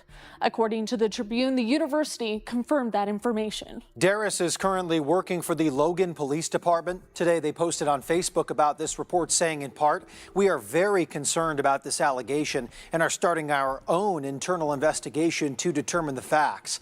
At the end of the investigation, we will take whatever action is appropriate based on the facts we discover." And also tonight, the University of Utah releasing a statement in response to the article and said after an internal affairs investigation, they, quote, found no evidence that a former officer had bragged or shared any image from the investigation that wasn't considered a legitimate law enforcement reason. En junio de 2019, Matt y Jill McCluskey presentaron una demanda contra la universidad por $56 millones. En octubre de 2020, University of Utah reconoció oficialmente su responsabilidad y aceptó que el asesinato de Lauren pudo haberse evitado.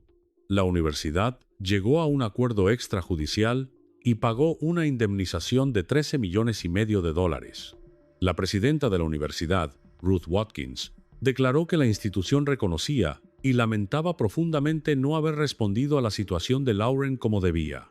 Explicó que, en ese momento, el personal de la universidad no logró comprender plenamente el peligro en el que se encontraba Lauren y no tomó las medidas necesarias para protegerla. Según sus palabras, por esa razón la universidad les falló a Lauren y a su familia.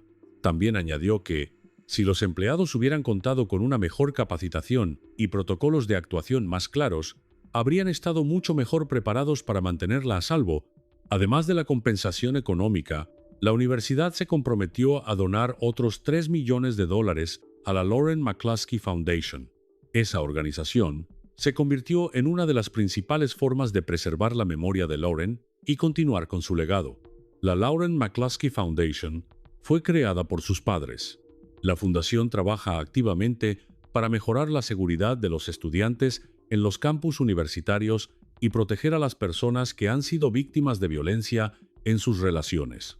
También se puso en marcha la iniciativa Lauren's Promise, un programa legislativo destinado a mejorar la coordinación entre las instituciones y reforzar la protección de los estudiantes que enfrentan amenazas o acoso.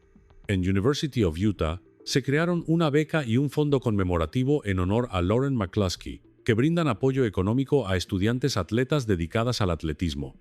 En University of Idaho, la pista de atletismo fue nombrada en honor a Lauren. Además, allí se instaló un banco conmemorativo para preservar su recuerdo. Por una trágica coincidencia, apenas unos meses antes del asesinato de Lauren, otra estudiante de University of Utah, Mackenzie Lueck, cuya historia también recibió una amplia cobertura, fue víctima de un homicidio. Después de estas dos tragedias, una comisión independiente realizó un amplio análisis de la seguridad del campus y elaboró una lista de 30 recomendaciones para mejorarla. En menos de un año y medio, la universidad informó que había implementado todas esas recomendaciones. Esto impulsó importantes inversiones para modernizar la policía universitaria. Se construyó un nuevo edificio para el departamento de policía, se habilitaron modernas salas para interrogatorios y entrevistas, se nombró un nuevo jefe de policía y también un nuevo detective especializado en casos de violencia doméstica y violencia en las relaciones interpersonales. La habitación de Lauren sigue siendo hoy exactamente como ella la dejó por última vez. Las medallas de las que se sentía tan orgullosa siguen colgadas en su lugar. En los estantes permanecen los trofeos que ganó tras años de esfuerzo y dedicación. También continúan allí los recuerdos de su vida universitaria, un silencioso recordatorio de cuánto amaba la vida que estaba construyendo para sí misma. Es como si su habitación hubiera quedado congelada en el tiempo para siempre.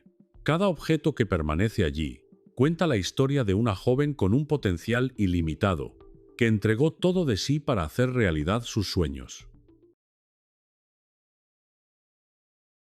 El 5 de enero de 2022, Sierra Milton, madre de 6 hijos, despertó y descubrió que su hija mayor, Zion Foster, todavía no había regresado a casa después de la noche anterior.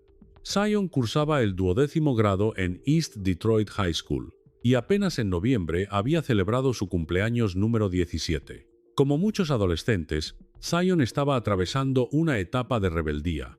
Había amenazado con escaparse de casa e incluso lo había hecho un año antes. A los 16 años, molesta por las reglas de su madre, se fue a la casa de su abuela. La convencieron de regresar a casa, pero solo permaneció allí unos cuantos días antes de volver a irse. Esta vez, Sierra se preocupó tanto que acudió a la policía. Sin embargo, una vez más, su preocupación resultó ser infundada. La adolescente estaba lidiando con dificultad con el reciente diagnóstico de cáncer de su abuela y al mismo tiempo buscaba tener mayor independencia. Pero aquella mañana de enero todo era diferente. La noche anterior, Zion había terminado su turno como mesera en Detroit Wing Company. Al regresar del trabajo, pidió permiso para volver a salir de casa. La joven le dijo honestamente a su madre con quién pensaba pasar el tiempo, con su primo favorito, Jayen. La preocupación por la desaparición de Zion aumentó todavía más por la respuesta que Sierra recibió de su primo Jalen Breyer. Contrario a lo que su hija le había dicho a su madre, Jalen aseguró que la noche anterior no había estado con Zion. Le preguntó a Sierra con qué frecuencia Zion decía que estaba pasando tiempo con él. Sierra respondió que aproximadamente 1 o 2 veces al mes.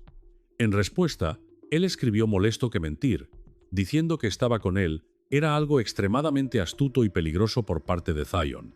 Pero seguía sin estar claro por qué ella habría mentido diciendo que se encontraba precisamente en su casa. Jalen supuso que, en realidad, Zion podría haber estado pasando tiempo con alguien que vivía cerca de él. En el teléfono de Zion estaba activada la función de compartir su ubicación con su novio, Bertez. Los datos de geolocalización mostraban que a las 23:24 de la noche anterior se encontraba justo al otro lado de la calle de la casa de Jalen. Bertez, quien según reconoció él mismo se sentía algo inseguro dentro de su relación, no había ningún momento que mostrara a Zion entrando a la vivienda, insistió en que ella nunca había estado allí. La East Point Police no parecía dispuesta a considerar el reporte de desaparición presentado por Sierra como un caso que requiriera una respuesta urgente. Zion ya tenía antecedentes de haberse escapado de casa. Según la preocupada madre, los policías de la estación hablaron del asunto sin ningún tipo de rodeos. The person that's over it now specifically said to us that, I'm going to be honest with you, we're taking this as she's a runaway. Sin recibir el apoyo necesario por parte de las autoridades, Sierra decidió actuar por su cuenta. Con la ayuda de familiares y amigos, durante los días siguientes organizó la búsqueda de Zion. Pegaron volantes, realizaron actividades y acudieron a los medios de comunicación, pidiendo a la gente que estuviera atenta y ayudara a la policía a encontrar a la joven. Mientras tanto, las autoridades finalmente fueron a hablar con Jaylen Braer. Jaylen, a quien Zion llamaba su primo favorito, en realidad era primo del ex padrastro de ella, es decir, primo del ex esposo de Sierra. A sus 23 años, ya era padre de 2 niños pequeños y mantenía una relación de varios años con Katrina. Sierra estaba convencida de que su hija y Jaylen siempre habían sido cercanos y que continuaban manteniendo un vínculo estrecho. Sin embargo, Jaylen afirmaba algo completamente distinto. Según él, llevaban varios años sin hablar. Los policías lo encontraron en casa junto con su novia, Katrina Smith.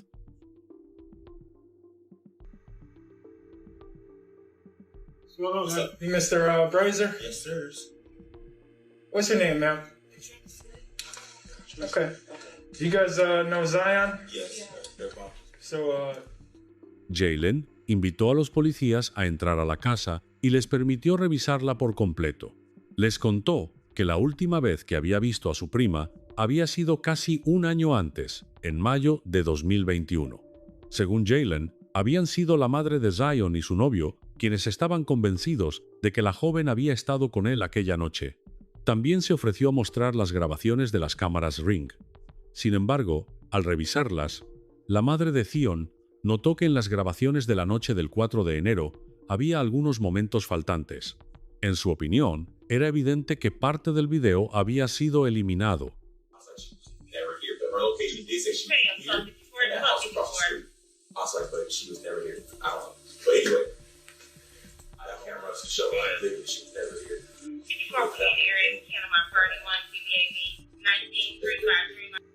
Durante el registro de la casa, East Point Police no encontró nada sospechoso. No había ningún indicio de que Zion hubiera estado allí.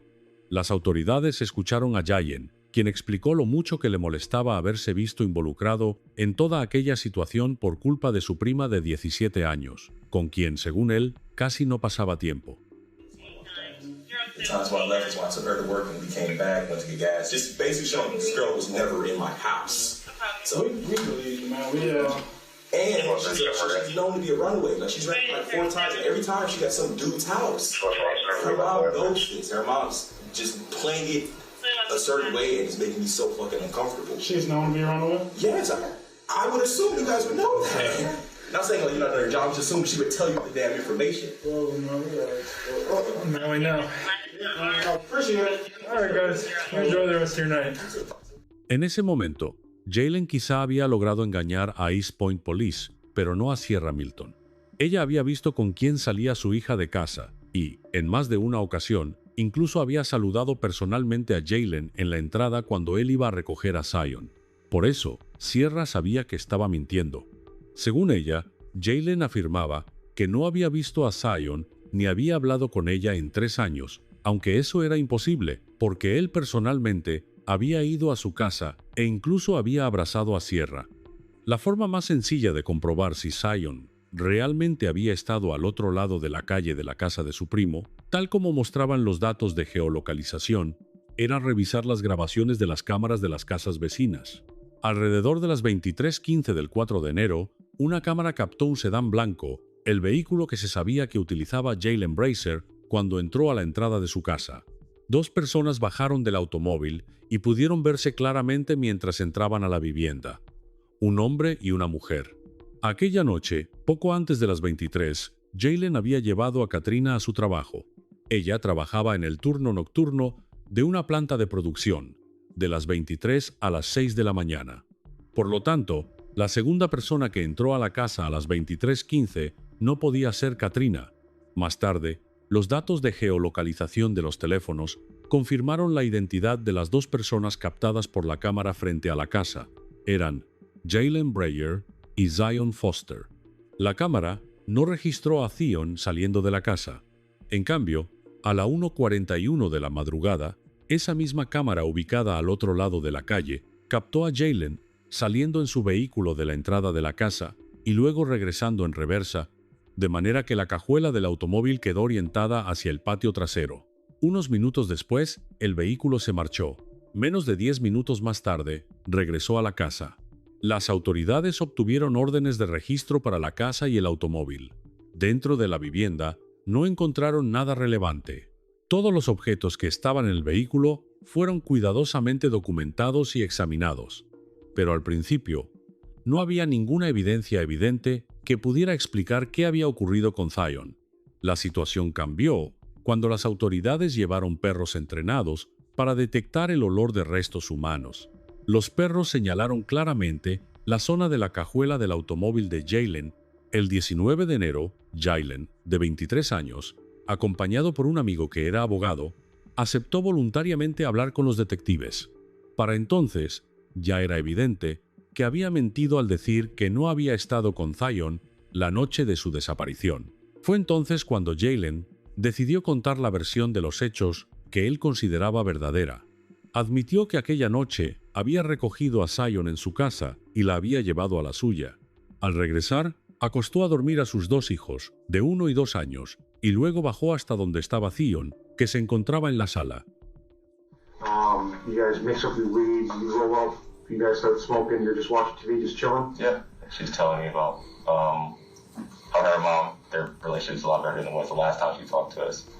And about her boyfriend, about prom, the job and everything, and how she's working on getting an apartment and everything. Jaylen contó que él y Zion fumaron marihuana, después de lo cual la joven comenzó a tener mucho sueño. Vio cómo ella echó la cabeza hacia atrás, como si fuera a tomar una pequeña siesta mientras estaba sentada en el sofá. En ese momento, Jaylen salió a otra habitación para servirse algo de beber. Durante la conversación con los detectives, explicó que al principio no notó nada fuera de lo normal. Cuando regresó, Zion parecía cansada y estaba recostada con la cabeza hacia atrás, por lo que Jaylen decidió dejarla dormir un poco. Sin embargo, unos 15 o 20 minutos después, intentó despertarla y le preguntó si estaba bien y si estaba lista para regresar a casa. Zion no respondía. Según Jaylen, comprobó su pulso y al principio sintió que era muy débil. Más tarde, según afirmó, ya no pudo sentir ningún latido. De acuerdo con su versión, su joven prima simplemente había muerto en el sofá de su casa. En lugar de llamar al 911, Jaylen, según dijo, entró en pánico. No entendía de qué podía haber muerto Zion y temía que todo pareciera indicar que él mismo la había matado. Afirmó que sus latidos se habían vuelto cada vez más débiles y que su respiración prácticamente había desaparecido. Al mismo tiempo, Jaylen insistió en que solo habían fumado marihuana común. Según él, la situación parecía tan grave que simplemente no sabía qué hacer. Entonces, Jaylen colocó a Zion en la cajuela de su automóvil, la llevó a otro lugar, puso el cuerpo en un contenedor de basura y se marchó. Los detectives comenzaron a preguntarle con más detalle cómo podía saber Jaylen que Zion había muerto. Después de todo, según su propia versión, la joven de 17 años simplemente había dejado de respirar de manera repentina y sin ninguna explicación evidente. She's still alive at that point. He's probably just high or whatever, from the weed. And then you start shaking her. She doesn't wake up. You check her pulse, you said, and you can see she's not breathing, not like that. So at that point, what are you doing? Freaking out. Okay, so you're freaking out, and this whole time you've been home. So at that point in time, we thought she was definitely dead. Yeah. Okay. Well, was she dead? Do you think she was dead at that point, or does she still just have pain breathing? And It wasn't anything. there was nothing at that point. Yeah. Okay. You know the difference between dead and alive, right? I mean, Was she not dead? breathing. She wasn't breathing, so I assumed that was dead. Her heartbeat was like, I couldn't read a heartbeat, couldn't feel a heartbeat or anything. So I would say she was dead, definitely. Okay. I want to have you show us the dumpster. Definitely. Because I don't want to mistake it, and I want to obviously get out there and see if If she's still there, then we need to recover, and if not, then we need to do the steps to locate where she's at. Okay? You're okay with that? Absolutely. Yeah. Jaylen llevó a los detectives hasta unos contenedores de basura en Highland Park, donde, según dijo, había dejado el cuerpo de Zion varias semanas antes. Les contó a los investigadores que Zion había estado en su casa aproximadamente 2 horas antes de morir. Eso significaba que la muerte debió ocurrir poco después de la 1 de la madrugada. Los datos de la red celular mostraron que el teléfono de Zion dejó de tener conexión a la 1:15 de la madrugada, aproximadamente al mismo tiempo en que dejó de responder los mensajes de Bertes. Jaylen aseguró a los detectives que después de la noche de la muerte de Zion no había borrado ningún dato de su teléfono. Sin embargo, los investigadores descubrieron que apenas 2 días después había restablecido el dispositivo por completo a su configuración de fábrica, borrando prácticamente toda la información almacenada en él. A pesar de eso, las autoridades lograron recuperar los datos sobre los movimientos del teléfono. Estos mostraron que a la 1:48 de la madrugada Jaylen se encontraba cerca de los contenedores de basura en Highland Park. Jaylen señaló el contenedor de la derecha y afirmó que allí había colocado a Zion. Para ese momento, ya no quedaba ningún rastro de su cuerpo en el lugar. Durante la inspección de la escena, los detectives le pidieron que mostrara con detalle qué había hecho aquella noche. Jaylen explicó que la tapa del contenedor ya estaba abierta cuando llegó y que, después de colocar el cuerpo dentro, la cerró. Según él, había estacionado el automóvil justo frente al contenedor, colocándolo junto a este. Para Sierra, escuchar aquello era insoportable. Según ella, Jaylen prácticamente le había comunicado que su hija había muerto, y después había admitido que arrojó su cuerpo a un contenedor de basura como si fuera basura. Al día siguiente, el 20 de enero, Jaylen volvió a sentarse a hablar con los investigadores y comenzaron a aparecer nuevas contradicciones en su versión. Ahora afirmaba que aquella noche él y Zion habían consumido LSD. Según su nueva versión, la reacción de Zion a la sustancia psicodélica podría haber provocado un paro cardíaco. Sin embargo, esta explicación no parecía más convincente que la afirmación anterior de Jaylen de que la muerte de Zion supuestamente había sido causada por la marihuana. El detective intentó utilizar sus nuevas declaraciones para presionar a Jaylen y lograr que confesara. Los investigadores sospechaban que podía estar intentando utilizar las drogas como una justificación para sus propias acciones, específicamente para lo que realmente había hecho con el fin de matar a su prima menor.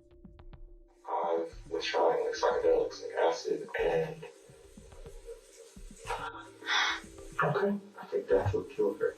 Do you? Did you have like a freaking momentary, like, didn't know what you were doing moment? No. She also she took a time herself. But let me ask you this. The problem with those drugs are, when you're on them, you don't know what you're doing. I mean, that's the reason people take them, right? Did you do something when you were, because again, I'm trying to figure this out, and that would make complete sense. When you dropped acid, did you have, I'm not saying it's okay, but... No, I was completely comforted. Completely. I just think, I don't know if the effect for her was positive or... Because I know it does a lot in your brain. And like, yeah, it does a lot. I'm going to tell you right now, it makes sense to me now. It all makes sense to me. You understand that, right? Because I'm sitting here trying to figure out how this nice young guy, Jay, could ever hurt anybody. But it makes sense to me now. It's not you. That's not Jay at that point. You understand that, right? If you did something under the influence, that I need to know that, because that's a big difference, and I can understand that. That I can appreciate. El detective nunca logró obtener una confesión de Jaylen. Sin ese reconocimiento y sin haber encontrado el cuerpo de Zion, no había pruebas suficientes para presentar cargos por asesinato. Jaylen fue arrestado y quedó bajo custodia por un cargo de proporcionar información falsa a la policía. Se trataba de sus declaraciones, con las que había engañado deliberadamente a las autoridades sobre el paradero de Zion Foster, su estado y seguridad, así como sobre la naturaleza de sus contactos con ella. En junio de ese mismo año, Jaylen volvió a hablar con los detectives. Esta vez, la conversación fue grabada únicamente en audio. y entonces volvió a cambiar su versión. Jaylen se retractó de su afirmación anterior de que aquella noche él y Zion habían consumido LSD. Ahora admitía que esa parte de su historia había sido falsa. También cambiaron otros detalles menos importantes. Antes, Jaylen había contado que Zion se había desmayado en el sofá, pero ahora afirmaba que estaba acostada en el suelo. Lo explicó diciendo que había sentido presión por parte de la policía, que le exigía más información, por lo que supuestamente inventó una historia más detallada para satisfacer a los investigadores. Según él, así fue como surgió la versión sobre el LSD y la posibilidad de que la droga hubiera afectado a Zion de una manera diferente o provocado una reacción peligrosa. Parte de la conversación posterior en la grabación era ininteligible. Mientras tanto, las autoridades establecieron las rutas de los camiones de basura que prestaban servicio en Highland Park y determinaron las áreas específicas de los vertederos locales donde podrían haber terminado los residuos de esa zona. La tarea era extremadamente complicada. Había que revisar enormes cantidades de basura recolectada en todo Detroit durante varias semanas. Se inició una operación de búsqueda a gran escala, prevista para durar aproximadamente 8 semanas.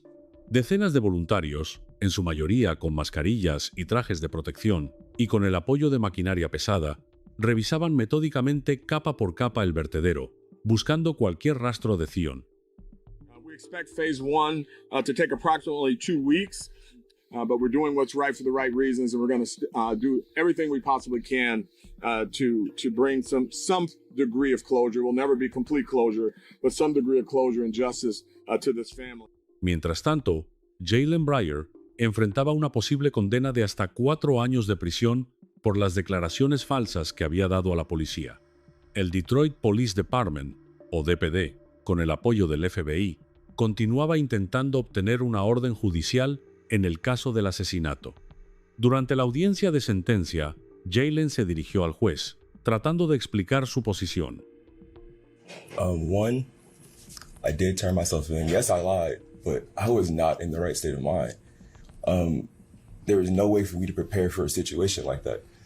I was scared. I don't know exactly how she passed, what caused her to pass. I just know 1 minute she was cool, she was fine, she laid back for a minute. Next thing I know, she was dead. I don't know what caused it. I did not cause it or anything like that. I reacted stupidly off of fear and panic like I've never felt before in my life. Literally. You think she dies and then you dispose of the body? Just like that? That was your choice? Did not know what to do. I sat for at least 10 minutes sitting there. Like, what do I do? Who do I call? My kids are upstairs. We just got into this place after struggling for like 2 years to get it, and everything is falling down. I won't have any conversation in this court. And I wish I could take it back. I would have called the ambulance, called her mom, because her mom's so sweet. Her mom is so sweet. And I just know.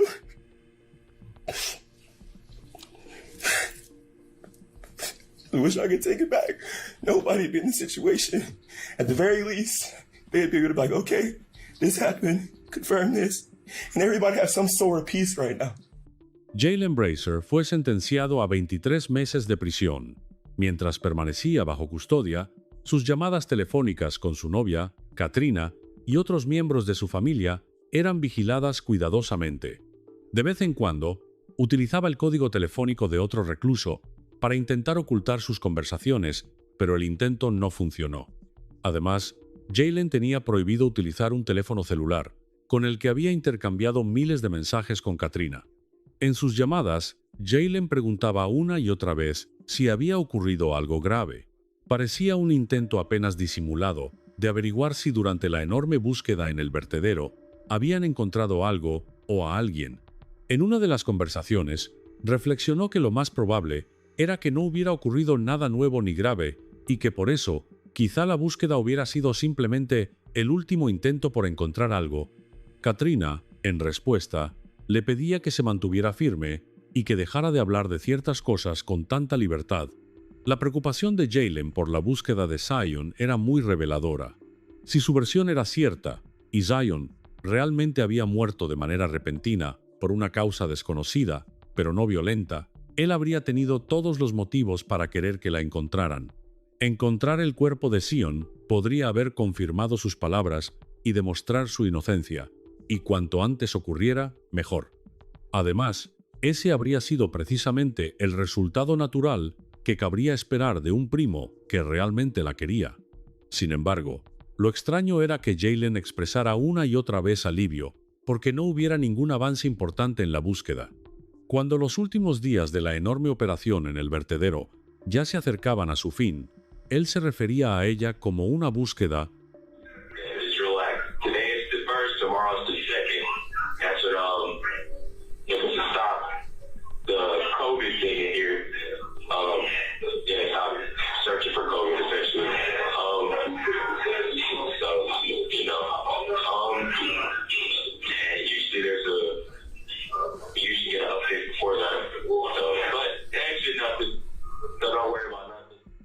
Jaylen pasó poco más de 9 meses en prisión, después de lo cual obtuvo la libertad anticipada.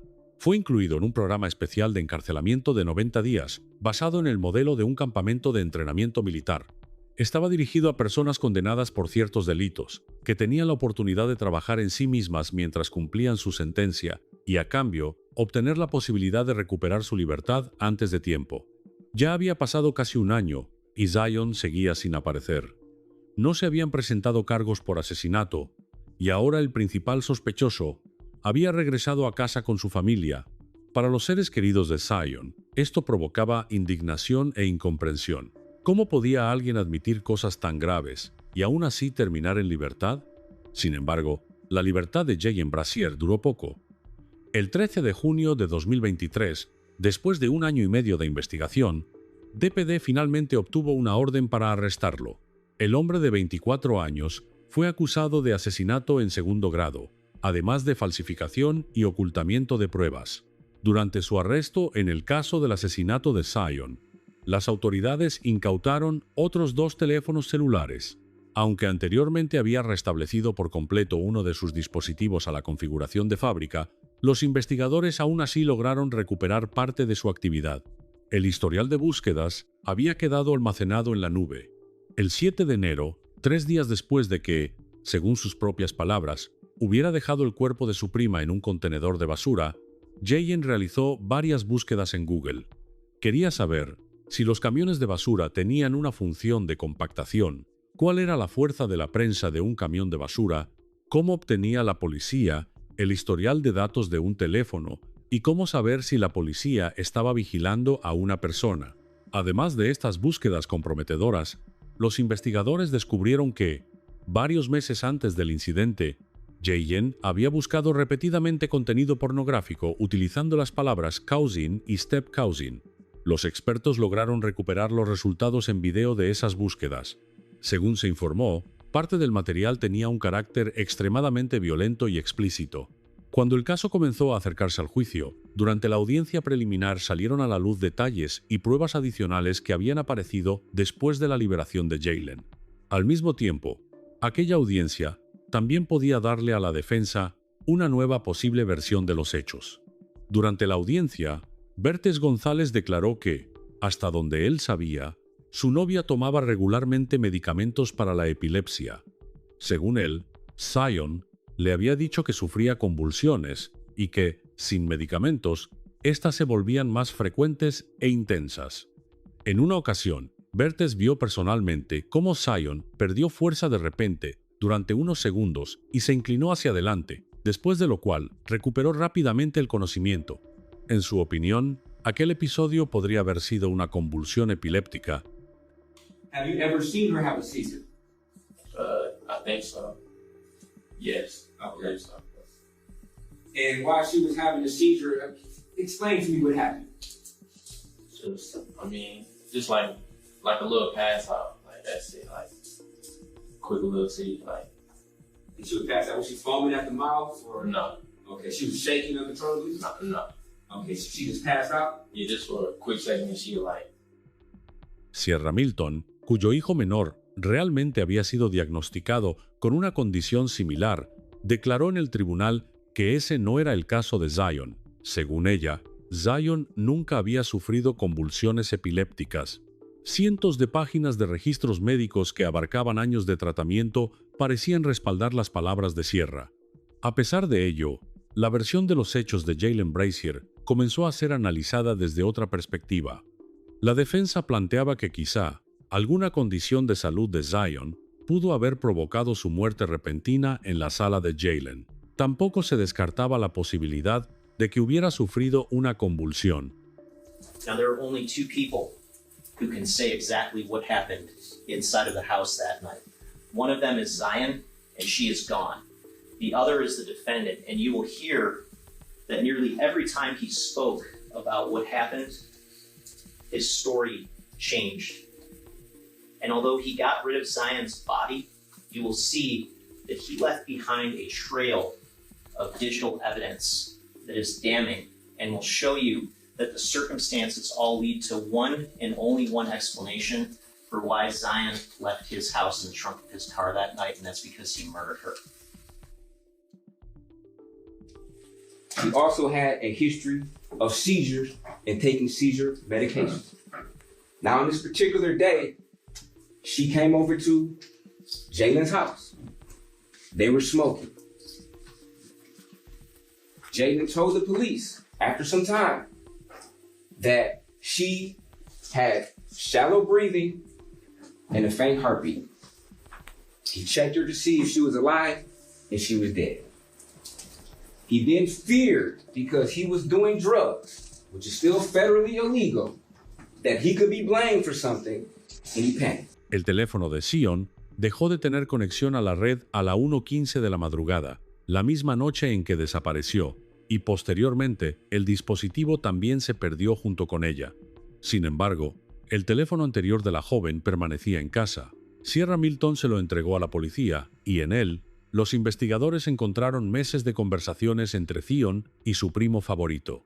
Los mensajes que Jalen le enviaba iban desde comentarios discretamente inquietantes hasta otros abiertamente inapropiados. En ocasiones, tenían un carácter claramente sexual. Del teléfono antiguo de Zion se lograron recuperar más de 4,000 mensajes individuales. En ellos, Jalen la invitaba regularmente a su casa cuando su novia no estaba presente. Le ofrecía dejarla vivir en su sótano si volvía a escaparse de casa y también le aconsejaba cómo evitar a la policía en caso de otra fuga. El fiscal adjunto de Wayne County, Ryan Elsey, describió aquellos mensajes como constantes y obsesivos. A veces, Jalen elogiaba la inteligencia y la apariencia de Zion, mientras que en otras ocasiones intentaba, de manera inmadura e inapropiada, poner a prueba los límites de su relación. Por ejemplo, le decía que otras personas supuestamente pensaban que eran pareja. También afirmaba que Katrina, la madre de sus hijos, estaba celosa de Zion y le preguntaba si eso no le parecía extraño. Más adelante, Jalen presumía ante Zion de lo fácil que le resultaba llamar la atención de las mujeres. En uno de los mensajes, incluso se llamó a sí mismo un dios.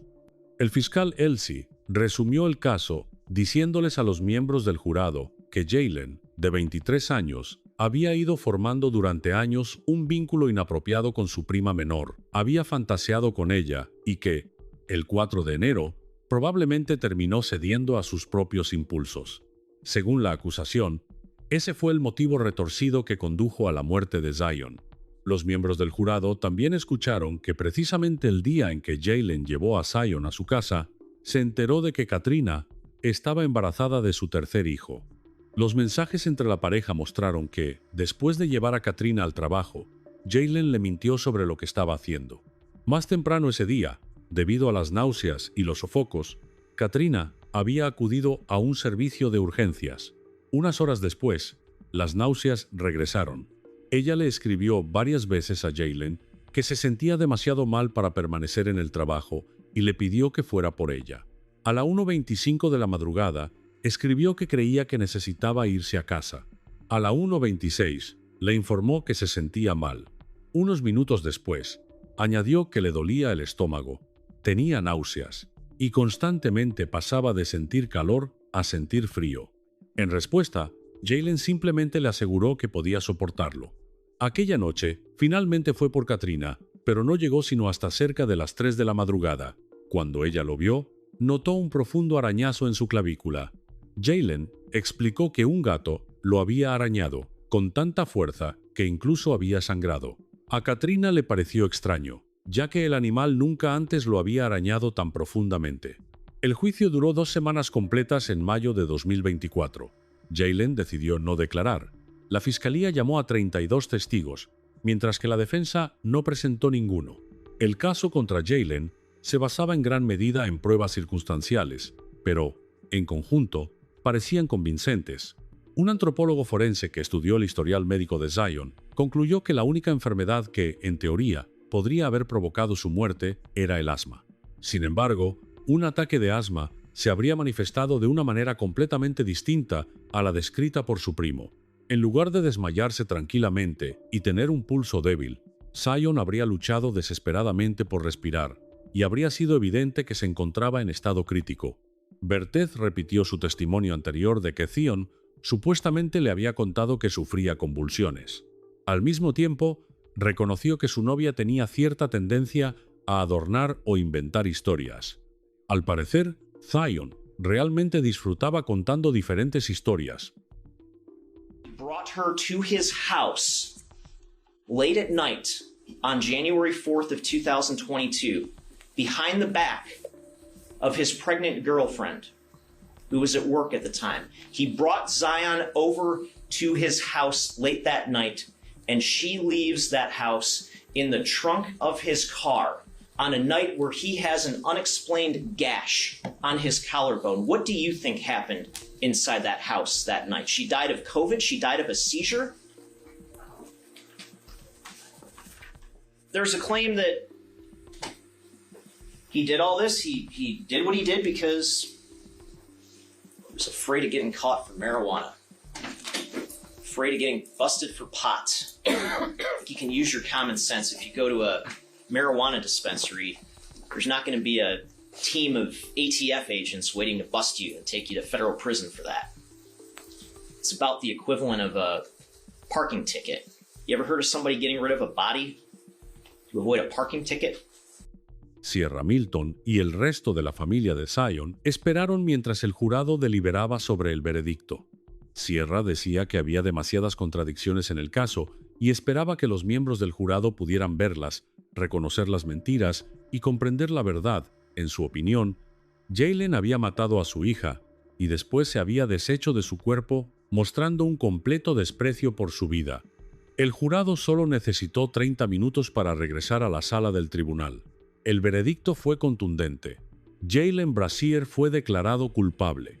Sin embargo, durante la audiencia de sentencia, Jaylen Brasier continuó insistiendo en que era inocente del asesinato.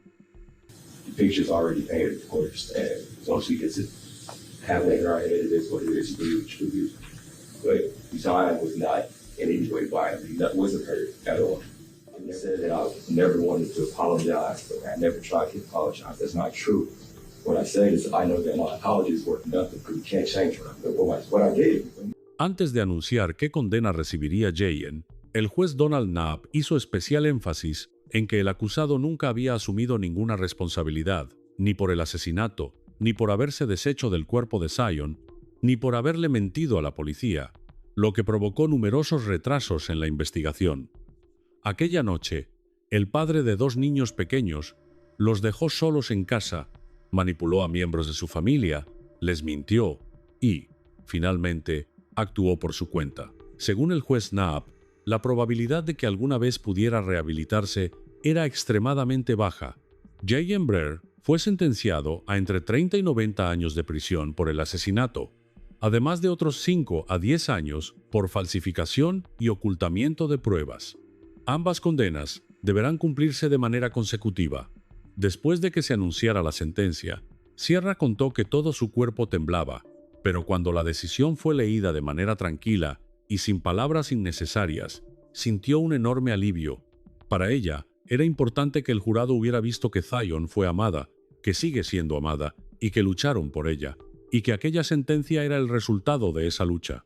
Sierra dijo que estaba feliz porque, al final, se había hecho justicia.